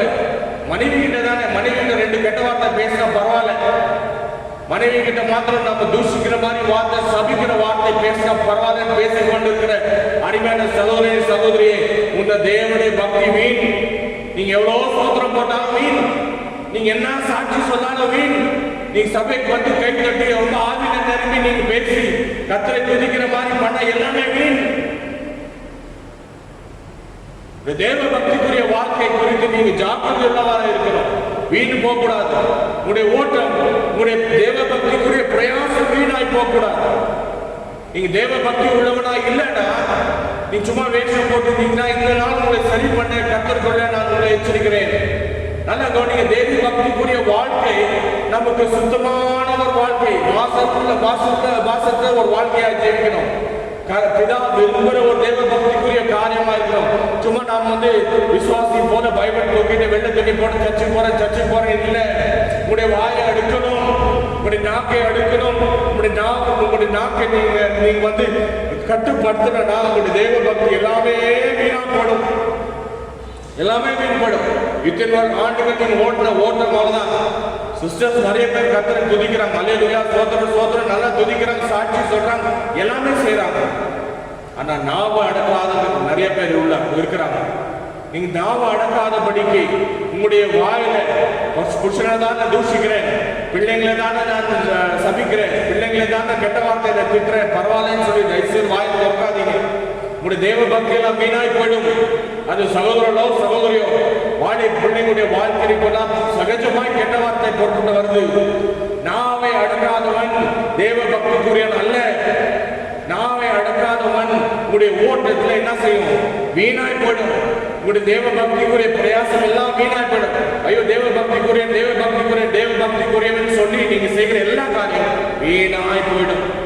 நீங்க என்ன பாட்டு பாட்டாலும், என்ன கர்த்தரை துதிச்சாலும், என்ன ஆவியில நிரம்பி நீங்க பேசினாலும், நீங்க நாவை அடக்காத ஒரு பரிசுத்தமான இருக்க முடியாது. ஒரு தேவ பக்தி எல்லாம் வீணாய் போகும் என்பதை வேதம் நமக்கு தெளிவாக எச்சரிக்கிறது. பாருங்க, அடுத்ததாக வேதம் சொல்றது, வாசி கலாத்தியர் 3ஆம் அதிகாரம் 4வது வசனத்தை வாசிக்கும். கலாத்தியர் 3ஆம் அதிகாரம் 4வது வசனம். இத்தனை பாடுகளையும் வீணாய்ப்பட்டீர்களோ? இத்தனை பாடுகள் நீங்க வீணாய்ப்பட்டீர்களோ? அவைகள் வீணாய் போயிற்று. அது வீணாய் போயிற்று. அருமையான சகோதர சகோதரிகளே, நீங்க கர்த்தருக்காக நீங்க பட்ட பாடுகள் இருக்குதே, எவ்வளவு பாடுகள் நம்ம செய்கிறோம், நம்ம கர்த்தருக்காக படுகிறோம். நல்லா கவனி, எவ்வளவு உபத்திரவங்கள் கர்த்தருக்காக நம்ம படுகிறோம். அந்த உபத்திரத்தில் நாம் படுற பாடலாம் வீணாய் போக கூடாதே. நல்லா கவனிங்க, நம்ம சரீரத்து அளவில் நிறைய பாடுகள், கர்த்தருக்காக எவ்வளவு பிரயாசங்கள் படுறோம், நம்முடைய பாடுகள் வீணாய் போக கூடாதே. யோசிச்சு பாருங்க, வேதம் சொல்லி சரீரத்துக்கு அளவில் நிறைய பாடுகள் நிறைய பேர். அது மாத்திரம் ஆவிக்கேற்ற நிறைய பாடுகள், ஆவியில நிறைய பாடுகள் நிறைய பேர் படுகிறார்கள். பிசிக்கலும் மென்டல் டார்ச்சர்ஸ் பண்றார்கள். நிறைய விசுவாசிகள் பார்த்திருக்கிறேன், நிறைய ஊழியக்காரர்கள் பார்த்திருக்கிறேன். அவங்களுடைய வாழ்க்கையில கர்த்தரை சந்திச்ச பிறகு அவங்க வீட்டுல புறக்கணிச்சிருவாங்க. நீ வீட்டுக்குள்ள இருக்க முடியாது. நிறைய பேர் அடி வாங்கியிருக்கிறாங்க. கொஞ்சம் நஞ்சம் அடி கிடையாது, அவ்வளவு அடி. நிறைய பேர் சாட்சி கேள்விப்பட்டோம், படிச்ச படிப்புடைய சர்டிபிகேட்ஸ் எல்லாம் கிழிச்சி போட்டுக்கிறாங்க.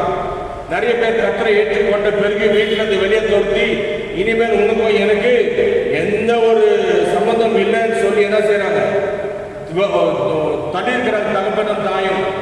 நிறைய பேர் எல்லா சகோதர சகோதரிகள் விட்டு தனியாய் நிறைய பேர் இருக்கிறார்கள் என்றதை நம்ம வந்து பார்க்கிறோம். நிறைய பேர் விசுவாசத்துக்காக அவங்களுடைய சொந்த பிள்ளைகளையும் இல்ல சொந்த குடும்பத்தையும் அவங்க என்ன செய்து எழுதியிருக்கிறாங்க. வேதத்தை வாசிக்கிறோம். அப்படிப்பட்ட சாட்சி வாசிங்க. எபிரேயர் 11ஆம் அதிகாரத்துல 35வது வசனத்தை வாசிப்போம். எபிரேயர் 11:35. ஸ்திரீகள் சாக கொடுத்த தங்களுடையவர்களை பாருங்க, ஸ்திரீகள் சாக கொடுத்த தங்களுடையவர்களை உயிரோடு எழுந்திருக்க பெற்றார்கள். வேறு சிலர் மேன்மையான உயிர்த்தெழுதலை அடையும்படிக்கு விடுதலை பெற சம்மதியாமல் வாதிக்கப்பட்டார்கள். நிறைய பேர் இப்படிப்பட்டதான நிறைய கஷ்டங்களுக்குள்ள கர்த்தருக்காக அவங்களுடைய வாழ்க்கையில நிறைய சஃபரிங்ஸ், நிறைய பாடுகள். நம்முடைய பாடுகள் எல்லாம் வீண் போக கூடாது. இங்க நம்ம வாசிக்க பாருங்க, கலாத்தியர் 3ஆம் அதிகாரம் 3வது வசனம். ஆவியினாலே ஆரம்பம் பண்ணின நீங்கள் இப்பொழுது மாம்சத்தினால் முடிவு பெற போகிறீர்களோ? மாம்சத்துல முடிக்க போறீங்களோ? நீங்கள் இத்தனை புத்தியினரா? நம்ம ஜாக்கிரதையாய் ஜீவிக்காதபடிக்கு மாம்சத்துல போய் முடிகிற மாதிரி நம்ம ஜீவிக்கணுமா? சற்று நிதானம் பாருங்க அருமையான சகோதர சகோதரர்களே. உங்களுடைய கர்த்தருக்காக நீங்க படுகிற பாடுகள் வீணாய் போக கூடாதே. நீங்க ஆவியிலே தொடங்குற நீங்கள் மாம்சத்துல முடிக்க கூடாதே. யோசித்து பாருங்க, எப்படிப்பட்டதான ஒரு வாழ்க்கை. நிறைய பேர் நீங்க பாத்தீங்கன்னா ரொம்ப எளிமையா இருப்பாங்க, ரொம்ப ஏழை ஜனங்கள். ஆனா கர்த்தருக்கென்று ஒரு வைராக்கியமா இருப்பாங்க. எப்படிப்பட்ட வைராக்கியம் தெரியுமா? ஒரு தீவிரவாதி போல கர்த்தருக்கென்று தீவிரமாய் ஜீவிப்பாங்க. பயங்கரமான தீவிரமாய் ஜீவிப்பாங்க. கர்த்தருக்காக தன் சரீரத்தை பொருட்டாய் என்றதில்லை. கர்த்தருக்காக அவங்க வாழ்க்கையில வருகிற கஷ்டங்களை அவங்க என்ன செய்யறதில்லை, அவங்க பொறுப்படுறது இல்லை. எல்லாவற்றும் என்ன செய்யறாங்க, கர்த்தருக்கென்று தீவிரமாய் இருக்கிற விசுவாசிகளை நான் பார்க்கிறேன். சிலர் இருக்கிறார்கள் ரொம்ப ஸ்டைல் பண்ணி ஸ்டைலாய் வந்து ஸ்டைலாய் போகிற விசுவாசிகளும் இருக்கிறாங்க. இந்த சர்ச்சுக்கு வரும்போது எப்படி வருவாங்க, ஐயோ லேட் ஆயிடுச்சு சீக்கிரமா போனேன், ரொம்ப ஸ்பீடா கூட வரமாட்டாங்க. இந்த மணவாட்டி நடந்து வராங்க கல்யாணத்துல, மணவாட்டி கல்யாணத்துல மெதுவா நடந்து வர மாதிரி ஸ்டைலாய் நடந்து வருவாங்க. அவங்களுடைய ஹேர் ஸ்டைலும் ட்ரெஸ் ஸ்டைலும் எல்லாத்தையும் சரி பண்ணி மெதுவா ரோட்டில் நடந்தாங்க. லேட்டாக கூட மெதுவா அப்படி ஏதோ இது பண்ணிட்டு வருவாங்க. சிலர் அப்படி இருக்கிறாங்க. ஆனா சிலர் நீங்க பாத்தீங்கன்னா தீவிரமா இருப்பாங்க. சபை கட்ட காரியத்துல சபைக்கு நடந்து கூட செய்ய மாட்டாங்க, ஓடி செய்வாங்க. நிறைய பேருடைய பாடுகள் அநேகமா இருக்குது. ஆனா வேதம் சொல்றது, நீங்க படுற பாடுகள், நீங்க படுற உபத்திரங்கள் வீணாய் போகிறதில்லை. சகோதரன் சகோதரிகளே, நீ கர்த்தருக்காய் மனதளவுலையோ இல்ல சரீர அளவுலையோ நீங்க படுகிற எல்லா பாடுகள் நிச்சயமாய் பலன் உண்டு என்பதை நீங்க மறந்து போக கூடாது. ஆனா நீங்க படுற பாடுகள் வீணாய் போக கூடாதபடிக்கு நீங்க செய்கிறது மாம்சத்தின்படி செய்றீங்களா, ஆவிக்கப்படி நீங்க செய்றீங்களா? புத்தீனமாய் இருக்கக்கூடாது. இந்த நாட்டில் உங்களுடைய கண்களை கட்ட தயவுசெய்து திறக்கணும். உங்களுடைய காதில் நீ கேட்கிற வார்த்தை உங்களுக்குள்ள கிரியை செய்யணும். புத்தீனமாய் ஆவியில தொடங்குற நாம் மாம்சத்துல முடிக்க கூடாது. மாம்சத்துல நீங்க ஓடிக்கொண்டிருக்கிறீர்களா? ஆதியில கற்றுக்கின்ற எவ்வளவு பிரயாசப்பட்டு கடைசியில ஏதோ ஒரு காரணத்துக்காக நீங்க வேதனைப்பட்டு நீங்க துக்கப்பட்டு இந்த விசுவாச வாழ்க்கை விட்டு ஓடுறீங்களா? இந்த நாள் கர்த்தர் உங்களை பார்த்து சொல்றார், புத்தீனமா இருக்காதீர்கள். நீங்க வைரக்கமாய் தொடங்குறது விசுவாசத்தை குறித்து நீங்க ஜாக்கிரதை உள்ளவராய் இருங்கள். மிகுந்த பயத்தோட நடுக்கத்தோட கர்த்தருக்கு வாடுங்க. நிச்சயமாய் உங்களுடைய ஓட்டத்துக்கு பலன் உண்டு. இந்த உலகத்தில் நமக்கு பலன் கிடைக்கலன்னா பரவாயில்ல, உலகத்தில் நமக்கு எந்த பலனும் நமக்கு தேவையில்லை. நம்முடைய பிரயாசத்துக்கும் நம்முடைய ஓட்டத்துக்கும் நிச்சயமாய் நமக்கு கர்த்தர் நிச்சயமாய் பதில் அளிப்பார். நமக்கென்று கர்த்தர் ஒரு கிரீடத்தை வைத்திருக்கிறார். அந்த கிரீடத்தை பெற்றுக்கொள்ளத்தக்கதாய் நாம் ஓட வேண்டியது ரொம்ப முக்கியம். அந்த கிரீடத்தை பெற்றுக்கொள்ளத்தக்கதாய் நாம் ஓட வேண்டும். இந்த காலங்களில் உங்களை சிந்தித்து பாருங்க. கர்த்தருக்காய் ஓடின நீங்கள், கர்த்தருக்காய் பிரயாசப்பட்ட நீங்கள், கர்த்தருக்காய் பாடுபட்ட நீங்கள், இந்த நாளிலே உங்களுடைய ஓட்டமோ உங்களுடைய பிரயாசமும் உங்களுடைய பாடுகள் எப்படிப்பட்டதா இருக்கு? உங்களுடைய தேவ பக்திக்குரிய வாழ்க்கை எப்படி இருக்கிறத நீங்க சிந்தித்து பாருங்க. ஒருவேளை ஐயோ என்னுடைய வாஞ்சை நிறைவேற்ற எனக்கு இது நான் இப்படியாய் வாழ்ந்தேன், எனக்கு இந்த மாதிரி ஆகலன்னு சொல்லி நீங்க விட்டு விட்டீங்களா? ஓட்டத்தை விட்டு விட்டீங்களா? சோர்ந்து போயிட்டீங்களா? தயவுசெய்து இந்த காலையில நான் உங்களை உற்சாகப்படுத்துறேன். வேதம் சொல்லு, சிலர் என்ன செய்தார்? தங்களுக்கு உரியவர்களை அவங்க என்ன செஞ்சாங்க? அவங்க வந்து சாக கொடுத்தார்கள். பாடுபட கூட அவங்க என்ன செய்தாங்க? பாடுபட கூட அவங்க ரெடியா இருந்தாங்க. என்ன டார்ச்சர் வந்தாலும் பரவாயில்ல, எங்க பிள்ளைகள் சாகிச்சுனா கூட பரவாயில்ல, நான் கர்த்தருக்கென்று வாழ்வேன், நான் கர்த்தருக்கென்று மாத்திரம் நான் ஜீவிப்பேன், நான் ஒருபோதும் நான் கைவிட மாட்டேன், கர்த்தரை கைவிட மாட்டேன்னு சொல்லி அந்த வைரக்கத்தோட ஜீவிக்கிற விசுவாசிகள் அநேகர். நம்ம ஒரு பாட்டு பாடுறோம், ஐ வில் ஃபாலோ ஜீசஸ் சொல்லி பாட்டு பாடுறோம். என்ன வந்தாலும் சரி, no turning back, I have decided to follow Jesus ன்னு சொல்லி நம்ம பாடல் போடுறோம். இயேசுவின் பின்னே போக துணிந்தேன்னு சொன்ன அந்த உற்சாகமான ஒரு பாடலை நம்முடைய வாழ்க்கையின் தொடக்கத்துல ஞானஸ்தானம் எடுத்து கத்தர்கென்று நம்ம பிரதிஷ்டை பண்ணும்போது நாம் அந்த பிரயாசத்தின் பலனை நாம் பெற்றுக்கொள்ளத்தக்கதாய் நாம் ஓட வேண்டும். பின்னோக்கி நான் பாடி உங்களுடைய வாழ்க்கையில நீங்க பின்னோக்கிட்டீங்கன்னா நம்முடைய வாழ்க்கையின் பலன் என்ன? நம்முடைய வாழ்க்கையில் என்ன நமக்கு ஆசீர்வாதம் இருக்கும்? அருமையான சகோதர சகோதரியில தயவுசெய்து இந்த காலை வேளையில் உங்கள் இயேசு நாமத்தில் வச்சுக்கிறேன். உங்களுடைய ஓட்டத்தை குறித்து சிந்தித்து பாருங்க. நீங்க வீணாய் பிரயாசப்படுகிறவர் அல்ல. நம் வீணாய் பிரயாசப்படணும்னு அவசியம் இல்லை, வீணாய் ஓடணும்னு அவசியம் இல்லை. எனக்கு கர்த்தர் ஒரு கிரீடத்தை வச்சிருக்கிறார். எனக்கு நிச்சயமாய் ஒரு நல்ல முடிவு கர்த்தர் தந்து நம்முடைய வாழ்க்கையின் முடிவில் கர்த்தர் நிச்சயமாய் நமக்கு பலன் அளிப்பார் என்பதை நம் சத்திய வேதத்தில் பார்க்கிறோம். ஆக இந்த பலனை பெற்றுக்கொள்ள நாம் ஓட வேண்டியது ரொம்ப முக்கியம்.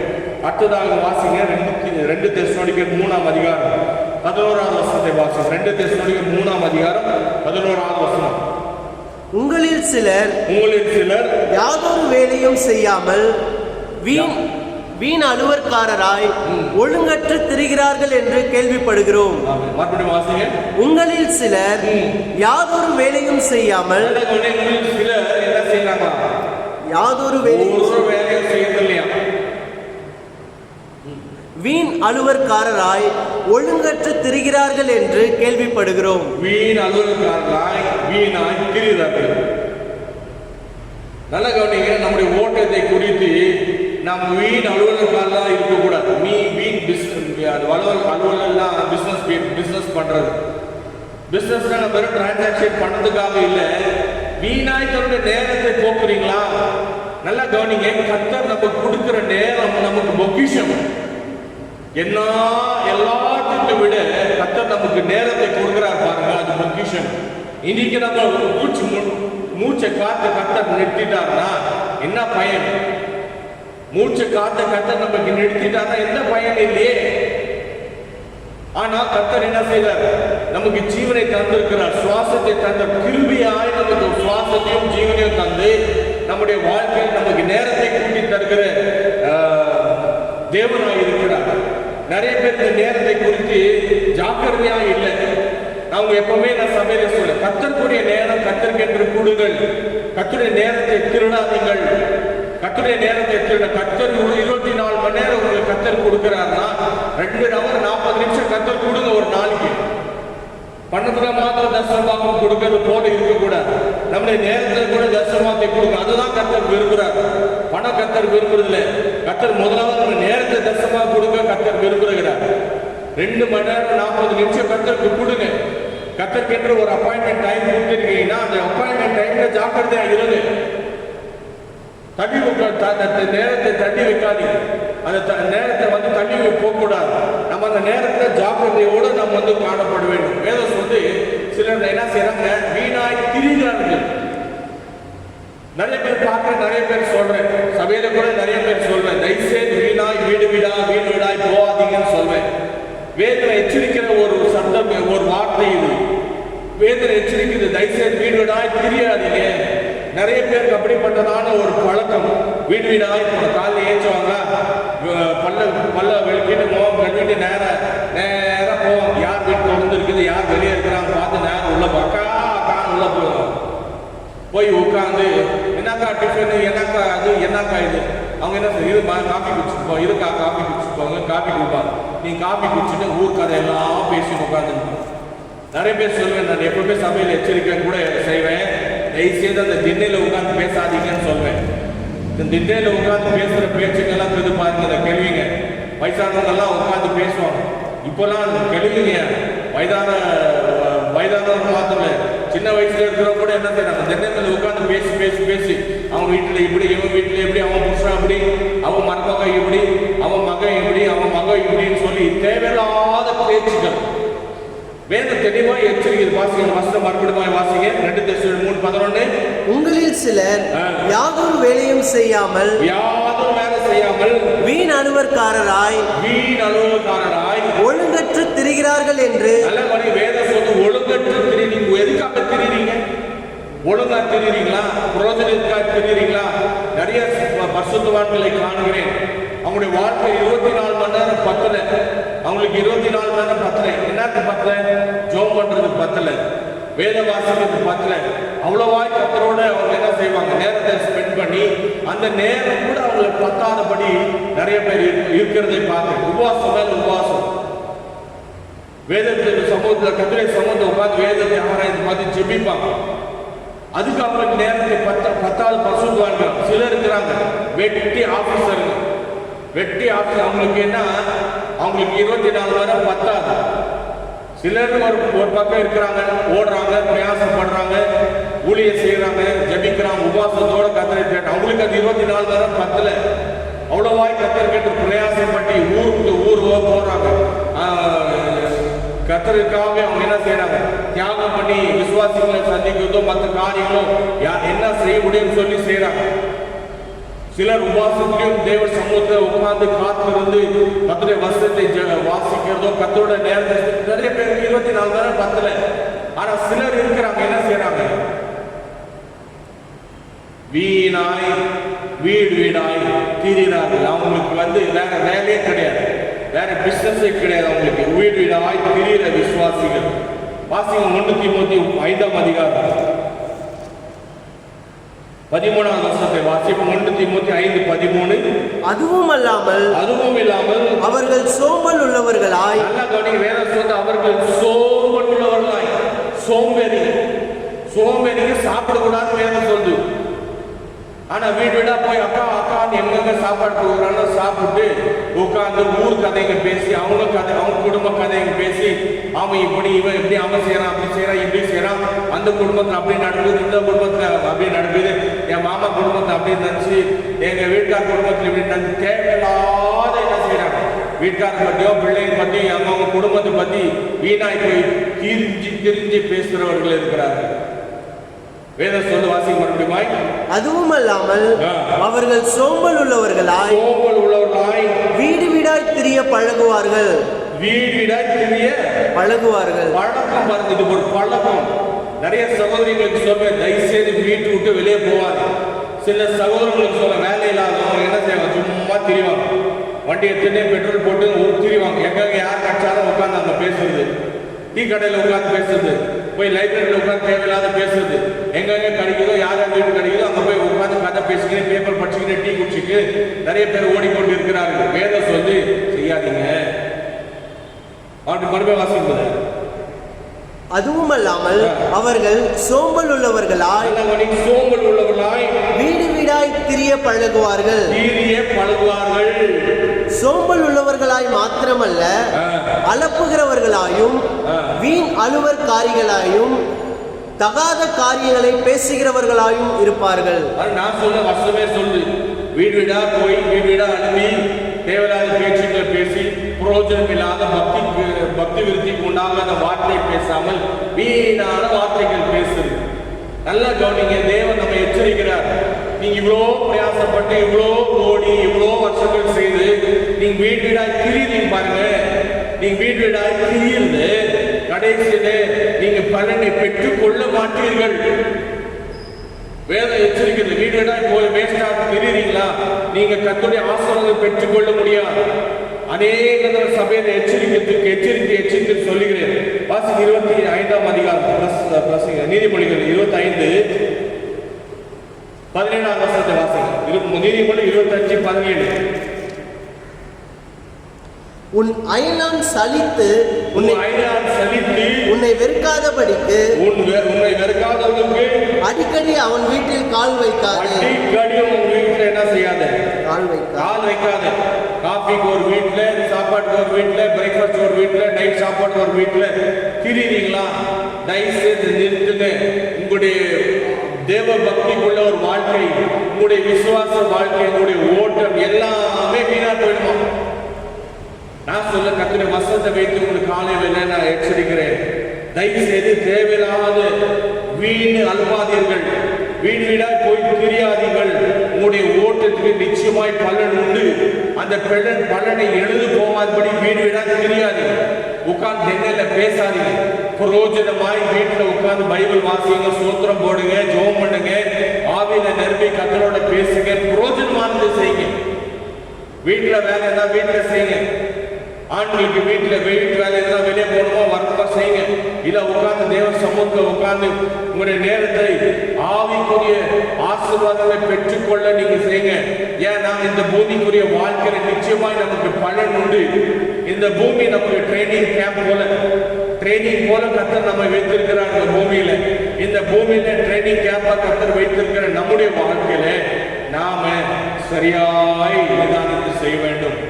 நாம் செய்கிற காரியத்தை குறித்து நிதானித்து செய்வோம். கர்த்தர் நமக்கு உதவி செய்வாராக. கடைசியாய் வாசிக்கும் 1 கொரிந்தியர் 15ஆம் அதிகாரம் 58வது வசனத்தை வாசிங்க. ஆகையால் எனக்கு பிரியமான சகோதரரே, கர்த்தருக்குள் நீங்கள் படுகிற பிரயாசம், பாருங்க, கர்த்தருக்குள் நீங்க படுகிற பிரயாசம் விருதாவா இராதென்று அறிந்து, விருதாவா இல்லைன்னு அறிந்து, நீங்கள் உறுதிப்பட்டவர்களாயும் அசையாதவர்களாயும்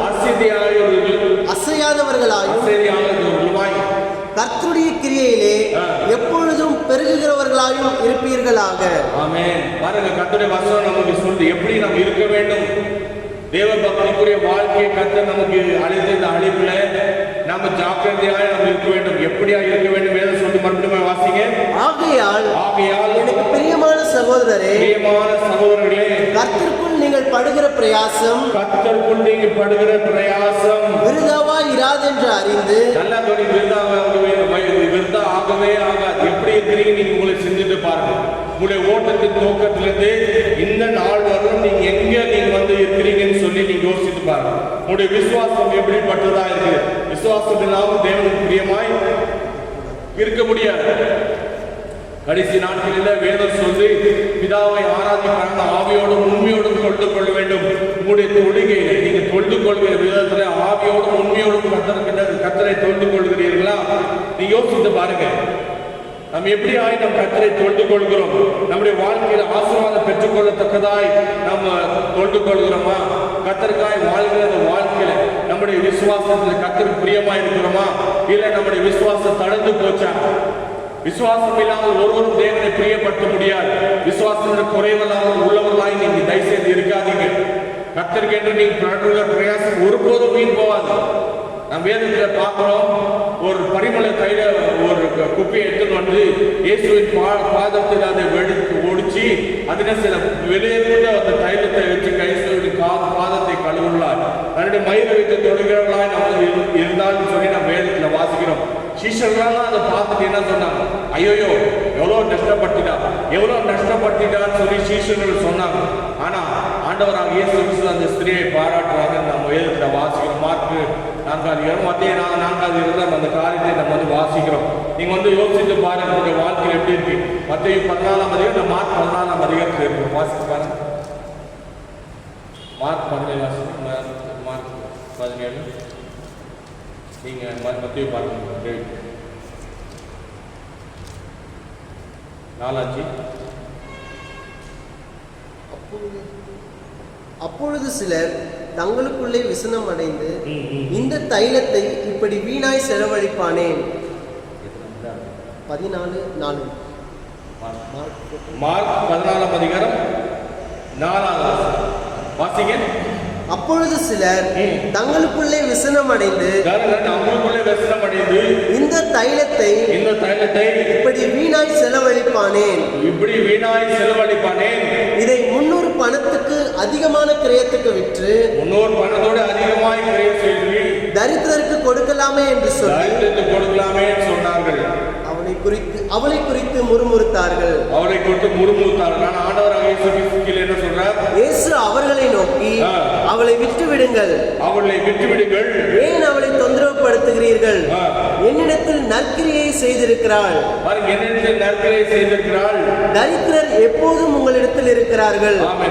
தரித்திரருக்கு நம்ம செய்ய வேண்டும். அது மாத்திரமல்ல, வேதம் சொல்லுது இயேசு கிறிஸ்துவுக்கு நம்ம செய்யணும். கர்த்தருக்காக நம்ம செய்யறோம். கர்த்தருக்காக அநேக காரியங்கள் செய்யணும். அந்த காரியங்கள் நம்ம ஒருபோதும் என்ன செய்யக்கூடாது? வீண் போகக்கூடாதே. அல்லது நல்ல நம்முடைய ஓட்டத்தை குறித்து ஜாக்கிரதையாக இருக்கு. எல்லாம் யோசிச்சு பாருங்க. ஒருவேளை இந்த ஒரு பிள்ளை நல்லா வருஷம் முழுவதுமாய் படிச்சுட்டாங்க, கவர்மெண்ட் எக்ஸாம் எழுத போறாங்க. இதான் ஒரு சான்ஸ் அந்த பிள்ளைக்கு இந்த வருஷம் முழுதுமாய் படிச்சுட்டு நல்ல மார்க், கிளாஸ் எல்லாம் பார்த்தீங்கன்னா முதல் மார்க், நல்ல பிரைட் ஸ்டூடெண்ட், எக்ஸாம் எழுதி பாஸ் ஆனால் நிச்சயமாய் ஸ்டேட் ரேங்க்ல வருவான்னு சொல்லி அப்படிப்பட்ட ஒரு ஸ்டூடெண்ட் அந்த எக்ஸாம் எழுத வேண்டிய நாளில் சிக் ஆயிட்டு எக்ஸாம் தட போய் இல்லை எக்ஸாமுக்கு போக முடியாத அளவுக்கு ஏதாவது ஒன்று ஆயிடுச்சுன்னு வச்சுக்கோங்க. அந்த பிள்ளைக்கு எவ்வளோ பெரிய நஷ்டம் ஆயிடும், எவ்வளோ பெரிய ஒரு நஷ்டம். அது பேரண்ட்ஸ்க்கு எவ்வளோ நஷ்டம். ஐயோ, என் மகன் ஃபுல் வருஷம் பிரயாசப்பட்டாங்க, ஆனால் இந்த ஒரு எக்ஸாம் எழுந்து போக முடியாது, இந்த மாதிரி ஆயிப்போச்சு. இந்த வருஷம் ஒன்றும் எழுத முடியாது, திருப்பி அடுத்த வருஷம் ஒரு வருஷம் முழுதுமாய் வேஸ்டாக போயிடுச்சு. அப்படிப்பட்டதான ஒரு கஷ்டம், நெருக்கம் ஒரு குழந்தைக்கு வந்தால் எவ்வளோ பெரிய நஷ்டம். அதே தான் நம்முடைய ஆவிக்குரிய ஜீவிதத்தில் 20 வருஷம் 30 வருஷம் 40 வருஷம் கத்திருக்கின்ற ஓடினை ஓட்டங்கள் பிரயாசங்கள் எல்லாத்தையும் பாருங்க. ஆனா நம்முடைய வாழ்க்கையில நாம் பெற்றுக்கொள்ளனா எவ்வளவு பெரிய கவலை, எவ்வளவு பெரிய ஒரு கவலை நமக்கு உண்டாகும். அன்னைக்கு நம்ம வருத்தப்பட்டதை விட இன்னைக்கு நம்முடைய ஓட்டம் எப்படி ஓடுறோம்னு சொல்லி நம்ம சிந்தித்து பார்க்கணும். வேதம் சொல்லி நம்முடைய ஓட்டத்துல நம்ம ஓடுகிற நாம் நம்முடைய ஓட்டத்துல ஜாக்கிரதையாய் ஓட வேண்டும். நம்முடைய பிரயாசம் வீண் போகாது. நம்முடைய பிரயாசம் வீண் போகக்கூடாது. நம்முடைய ஓட்டத்துல நம்முடைய பிரயாசத்தை குறித்து நினைச்சுக்கோங்க. பிரயாசத்தை குறித்து நினைச்சு பாருங்க. உங்களுடைய ஓட்டத்தில் நம்முடைய தேவ பக்திக்குரிய காரியத்தை யோசித்து பாருங்க. உங்களுடைய ஓட்டத்திலே நீ கத்தருக்காய் படுகிற பாடுகள் யோசித்து பாருங்க. நீங்க கத்தருக்குள்ள நீங்க உங்களுடைய விசுவாச வாழ்க்கை, உங்களுடைய ஆராதனை, எவ்வளவு காரியங்கள் நீங்க செய்றீங்க, எவ்வளவு காரியங்கள் கத்தருக்கு என்று செய்யறோம். தசமாத்தை கொடுக்கிறோம், காணிக்கை கொடுக்கிறோம், சபையில உற்சாகமாய் அதை செய்யறோம், இது செய்யறோம். எல்லா பிரயாசங்களுக்கு நிச்சயமாய் ஒரு பலன் உண்டு. அந்த பலனை பெற்றுக்கொள்ளத்தக்கதாய் நம்முடைய ஓட்டம் இருக்க வேண்டும். ஒரு காரியம் ஒருவேளை நம்ம தேவ பக்தி கூட ஃபெயில் ஆயிட்டோம்னா நம்ம ஓட்டமே வீணாயிடும். அப்ப நம்ம ஒன்றும் கிடைக்காது. நம்முடைய பிரயாசத்துக்கு நம்ம சரியா இல்லைன்னா நம்முடைய பிரயாசம் வீண் போகிறது மாத்திரம் நம்முடைய ஓட்டமே வீணா போயிடும். வீண் அளவு காரணம் திரியோன்னு வச்சுக்கோங்க, நம்முடைய ஓட்டமே வீணா போயிடுமே. கர்த்தருடைய வார்த்தை இந்த காலையிலே நம்ம எச்சரித்து சொல்லும் போது நம் தயவாய் கர்த்தருடைய வசனத்தை நம் கீழ்ப்படிந்து நம் நடக்கிறவர்களாய் காணப்பட வேண்டும். கர்த்தருடைய கிருபை கேளு. ஆண்டவரே, என்னுடைய பிரயாசம் வீணு போகக்கூடாது. ஆண்டவரே, என் தேவ பக்தி வீணு போகக்கூடாது. ஆண்டவரே, என்னுடைய கஷ்டங்கள், என்னுடைய நெருக்கடிகள் வீணாய் போகக்கூடாது. ஆண்டவரே, என்னுடைய விசுவாச வாழ்க்கை வீணாய் போகக்கூடாது. கர்த்தருக்காக நான் படுகிற எந்த காரியமானாலும் நம்ம வீணாய் போகக்கூடாது. ஆண்டவரே, இந்த பூமியில எனக்கு உலகத்தால் கரைப்படாத படிக்கு மாசற்ற சுத்தமான பிள்ளைகளாய் பரிசுத்தமான பிள்ளைகளாய் ஜீவிக்க தேவன் எனக்கு கிருபை தாருங்கன்னு சொல்லி நம் கர்த்தருடைய கிருபை கேட்டு பெற்றுக்கொள்ளும். இந்த வசனத்தை நீங்க தொடர்ந்து வீட்டில் தியானித்து பாருங்க. இந்த வசனங்களை தொடர்ந்து தியானித்து பாருங்க. பவுலை போல நீங்க சொல்ல வேண்டும். பவுல் அறிக்கை செய்தது போல நீங்க சொல்ல வேண்டும். நான் வீணாய் ஓடல, நான் வீணாய் பிரயாசப்படல. எனக்கு நிச்சயமா இயேசு கிறிஸ்துவின் வழியில எனக்கு ஒரு பலன் வைத்திருக்குதுன்னு பவுல் சொல்றது போல இந்த கால வேலை நம்ம சொல்ல முடியுமா? நீங்க நிச்சயமாய் சொல்ல வேண்டும். உடைய ஓட்டத்தை நீங்க மறுபரிசீலனை பண்ணுங்க. உங்களுடைய ஓட்டத்தை நீங்க மறுபடியும் யோசித்து பாருங்க. தேவனுக்கு முன்பதாக ஒரு ஓட்டத்தை பாருங்க. எங்க நாம் குறைப்பட்டிருக்கிறோம், எங்க நாம் விழுந்திருக்கிறோம், மறுபடியும் எழுப்பி ஆண்டவரே சமூகத்தை கர்த்தருக்கு கிருபை கேளுங்க, கர்த்தருடைய ஞானம் கேளுங்க, கர்த்தருடைய விவேகத்தை கேளுங்க. பிசாசு நம்முடைய ஓட்டத்தை தடை செய்ய, பிசாசு நம்முடைய ஓட்டத்துல நம்முடைய பாதையை விட்டு நம்ம போக, நம்ம விட வைக்க எல்லா காரியத்தை கர்த்தர் பிசாசானவன் செய்கிறான். ஆனா கர்த்தர் நமக்கு கிருபை அளிக்கிற தேவனா இருக்கிறார். எல்லா சூழ்நிலையில கர்த்தர் நமக்கு கிருபை அளிக்கிற தேவனா இருக்கிறார். கர்த்தரை பிடிப்போம், ஓட்டத்தை சரியாக மூடுவோம். கர்த்தருடைய வருகையோ நம்ம கண்ணை மூடுறோமோ நமக்கு தெரியாது. ஆனா ஓட்டத்துல நான் முடிக்கும் போது எனக்கு ஒரு சந்தோஷம் இருக்கும், எனக்குள்ள ஒரு மகிழ்ச்சி இருக்க வேண்டும். என்ன மகிழ்ச்சி? நான் வீணாய் ஓடல, நான் வீணாய் பிரயாசப்படல. கர்த்தர்கிட்ட நிச்சயமாய் எனக்கு ஒரு பலனை வைத்திருக்கிறார். அவர் சொல்லும் போது அவர் சொல்றார் பாருங்க, நல்ல போராட்டத்தை போராடினேன், ஓட்டத்தை நான் ஓடினேன், ஆனா இதன் முதல் கொண்டு எனக்கு ஜீவ கிரீடம் எனக்கு வைக்கப்பட்டிருக்கிறார். நல்ல போராட்டத்தை போராடினேன், ஓட்டத்தை முடிந்தேன், இதன் முதல் கொண்டு எனக்கு ஜீவ கிரீடம் வைக்கப்பட்டிருக்குதுன்னு பவுல் சொல்றாரு. அதே போல அவர் நிச்சயத்து சொல்றார். அதே போல நம்முடைய வாழ்க்கையில ஒரு நிச்சயம் நமக்கு வேண்டும். நான் ஓடினதும் நான் பிரயாசப்பட்டதும் எதுவுமே வீண் போகவே இல்லை. நான் ஓடினது, நான் பிரயாசப்பட்டதெல்லாம் நிச்சயமாக எனக்கு ஒரு பலன் உண்டு. தேவன் எனக்கு எல்லாவற்றையும் செய்வார் என்ற அந்த நிச்சயத்தோடு நாம் காணப்பட வேண்டியது ரொம்ப ரொம்ப முக்கியமாக இருக்குது. அருமையான சகோதரர் சகோதரி, இந்த காலவேளை நான் எச்சிக்கிறேன். கர்த்தருடைய வசனத்தை வைத்து உங்களை நீங்கள் தியானித்து பாருங்க. கர்த்தருடைய வசனத்தை வைத்து நீங்கள் உங்களை நிதானித்து பாருங்க. தொடர்ந்து ஓடும்படியாக, தொடர்ந்து தேவ கிருபை பெற்று, கிருபை வீணாகாதபடிக்கு, தேவன் உங்களுக்கு அளிக்கிற கிருபை வீணாகாதபடிக்கு நீங்க தேவனுக்கு பயந்து தேவ பக்தி கூடியவர்களாய் நீங்களுடைய ஓட்டத்தை சரியாய் ஓடும்படியாக கர்த்தருடைய ஞானமும் கிருபை கர்த்தர் நமக்கு அளிப்பாராக. கர்த்தர் உங்களுக்கு அளிப்பாராக, கர்த்தர் எனக்கு அளிப்பாராக. கர்த்தருடைய வருகை மிகவும் சமீபமா இருக்குது. கர்த்தரை சந்திக்க ஆயத்தப்படுவோம், நம்முடைய பலனை பெற்றுக்கொள்ள ஆயத்தப்படுவோம். கர்த்தர் உங்களை யாவரையும் ஆசீர்வதிப்பாராக. நம்ம கற்ற மூடி நம்ம செபிப்போம். அன்பின் பரலோக பிதாவை நன்றியோடு துதிக்கிறோம். ஆசீர்வாதமான இந்த நாட்களை நன்றி செலுத்தி துதிக்கிறோம். ஆண்டவரே, இந்த 11ஆம் மாதத்தை பிரவேசிக்கும்படியாக கர்த்தர் எங்களுக்கு கிருபை தந்தீர். ஆண்டே 10 மாதங்கள் முடித்து ஆண்டே வருஷத்தின் 11ஆவது மாதத்துக்குள்ள பிரவேசிக்கும்படியாக கர்த்தர் கிருபை தந்த தயவுக்காய் ஸ்தோத்திரம். இந்த நாளில் ஆவியான எலெக்ஷன் பேசிய வார்த்தைகளுக்காய் ஸ்தோத்திரம். ஆவியான எலெக்ஷன் சொன்ன வசனங்களுக்காய் நன்றி செலுத்தி துதிக்கிறோம். எங்களுடைய ஓட்டத்தை குறித்து, எங்களுடைய பிரயாசங்களை குறித்து, என்னுடைய தேவ பக்திக்குரிய வாழ்க்கை குறித்தும், ஆண்டே எங்களுடைய பாடுகளை குறித்து, எங்களுடைய விசுவாசத்தை குறித்து, கர்த்தரிடம் பெற்ற கிருபை குறித்தும், எங்களுடைய நேரத்தை குறித்தும், எல்லாவற்றையும் குறித்து ஆண்டே நாம் நிதானித்து பார்க்க ஆவியானவருடைய காலையில் நீ பேசின வார்த்தைகளுக்காய் ஸ்தோத்திரம். இந்த வசனங்களுக்காய் நன்றி செலுத்தி உம்மை துதிக்கிறோம் தகப்பனே. நாங்களே நிதானித்து பார்க்க கர்த்தர் கிருபை தாங்க. இந்த வருகை மிகவும் சமீபமா இருக்கிறது ஆண்டவரே. உடைய வருகை மிகவும் சமீபமா இருக்கிறதுனால நாம் பரிசுத்தப்பட கர்த்தர் உதவி செய்யுங்க ஆண்டவரே. ஏனோ தானோ நாங்கள் ஜீவிக்காதபடிக்கு தகப்பனே கர்த்தர் நீ உதவி செய்வ நாங்கள் ஜெபிக்கிறோம். நிர்சாரமாய் நாம் ஜீவிக்காதபடிக்கு கர்த்தர் எங்களுக்கு உதவி செய்வ நாங்கள் ஜெபிக்கிறோம் ஆண்டவரே. ஹல்லேலூயா. ஆண்டே ஆவியில தோக்கின நாங்கள் ஆண்டே மாம்சத்துல முடிக்காதபடிக்கு கர்த்தர் எங்களுக்கு கிருபை தருவ நாங்கள் ஜெபிக்கிறோம் தகப்பனே. ஆண்டே மாம்சத்துல நாங்கள் முடிக்காதபடிக்கு தேவன் எங்களுக்கு இறக்க பாராட்டி ஆசீர்வதிக்க நாங்கள் ஜெபிக்கிறோம் தகப்பனே. ஆண்டே விழிப்புணர்வுகளாய் நாங்கள் ஜீவிக்கிறோமே தேவனே. கர்த்தர் கிருபை தாங்க ஆண்டவரே. ஜாக்கிரதையோடு நாங்கள் ஜீவிக்கிறோமே. கர்த்தர் பிரியமாய் நாங்கள் ஜீவிக்கிறோமே தகப்பனே. இந்த நாளை கூட இந்த வசனத்தை வைத்து கர்த்தரின் கண்களை கர்த்தர் தரிந்ததாய்க்காய் ஸ்தோத்திரிக்கிறோம் தகப்பனே. தொடர்ந்து ஆவியானதை கிரியை செய்வ நாங்கள் ஜெபிக்கிறோம் தகப்பனே. ஆண்டவரே, ஆவியினால் கர்த்தர் நெருப்புங்க. ஆண்டு சத்தியத்துள்ள ஆவியானவரை எங்களுக்கு உதவி செய்வ நாங்கள் ஜெபிக்கிறோம் அப்பா. கர்த்தர் ஆண்டவரே, இந்த மாதம் கூட ஆண்டு எங்களை நாங்கள் நிதானித்து பார்க்க கர்த்தர் கிருபை தருவீராக. எங்கள் ஓட்டத்தை சரி செய்ய ஆண்டு கிருபை நாங்கள் ஆண்டை போக்காதபடிக்கு ஆண்டு ஜாக்கிரதையோடு நாங்கள் ஜீவிக்கும்படியாய் கர்த்தர் எங்களுக்கு கிருபை தாரும் ஆசீர்வதியும் தகப்பனே. இந்த மாதத்தை கூட எல்லா சர்வ விசுவாசிகளுடைய கருத்தை கொடுத்து நாங்கள் ஜெபிக்கிறோம். அண்ட் எல்லா விசுவாசிகளும் அண்டை கர்த்தர் பேர்பராய் தனித்தனியாய் ஜெபிக்கிறோம். இந்த வசனத்தை கேட்கிற யாவரையும் கர்த்தர் விசேஷ விதமாய் கர்த்தர் ஆஸ்வதிங்க. பிரதர்ஸ் சிஸ்டர்ஸ் பிள்ளைங்க எல்லாரையும் கர்த்தர் ஆஸ்வதிங்க.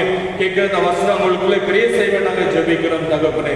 கர்த்தர் காத்து கொள்ளுங்க, கர்த்தர் நன்மை செய்வேன் நாங்கள் ஜெபிக்கிறோம். இந்த வசனத்தை அண்டை புரிந்து இந்த வசனத்தை அண்டை ஜாக்கிரதை வைத்துக் கொண்டு நாங்கள் ஜீவிக்கும்படியாய் ஆவியானவர் மகிமை தருவேன் நாங்கள் ஜெபிக்கிறோம் அப்பா.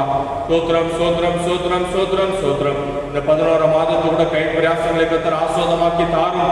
ஆண்டு வேலைக்கு போறவங்களுக்காய் சோத்திரம், ஆண்டு வீட்டில் இருக்கிறவங்களுக்காய் சோத்திரம், எல்லாருக்கும் ஆண்டு கத்தருடைய ஆசீர்வாதம் நிறைவா இருக்க நாங்கள் ஜெபிக்கிறோம்.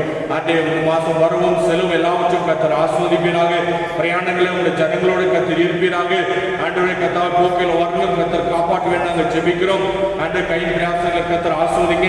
வீடுகளை மாவு எண்ணெய் குறைப்படாதபடி கத்தர் நடத்துவேன் நாங்கள் ஜெபிக்கிறோம். திருமணத்துக்காய் காத்திருக்கிற பிள்ளைங்களுக்கு கேட்டு துணை கத்தர் கொடுங்க. ஆண்டவரே பிரசவத்துக்காய் அந்த பிள்ளைங்களை பார்க்க வேணும் சொல்லி காத்திருக்கிற பிள்ளைங்களுக்கு அவங்க வாஞ்சை நிறைவேற்றி தருவேன் நாங்கள் ஜெபிக்கிறோம் தகப்பனே.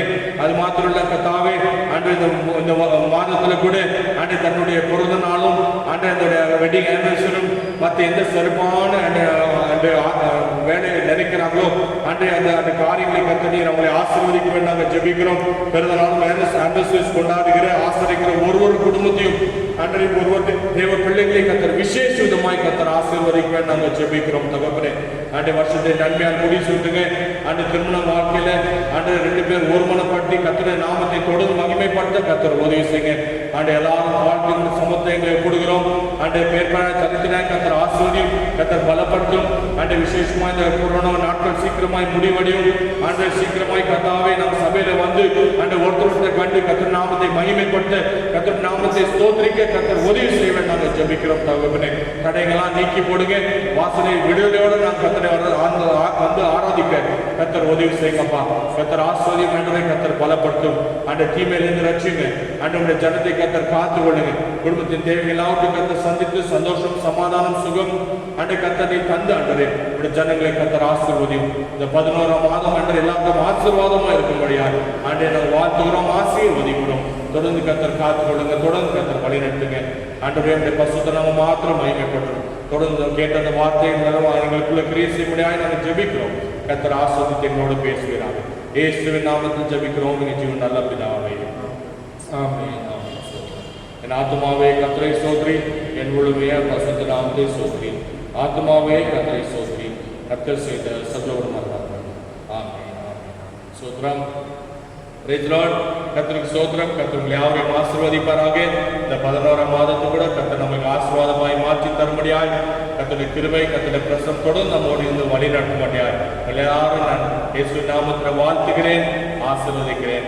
God bless you. Praise God.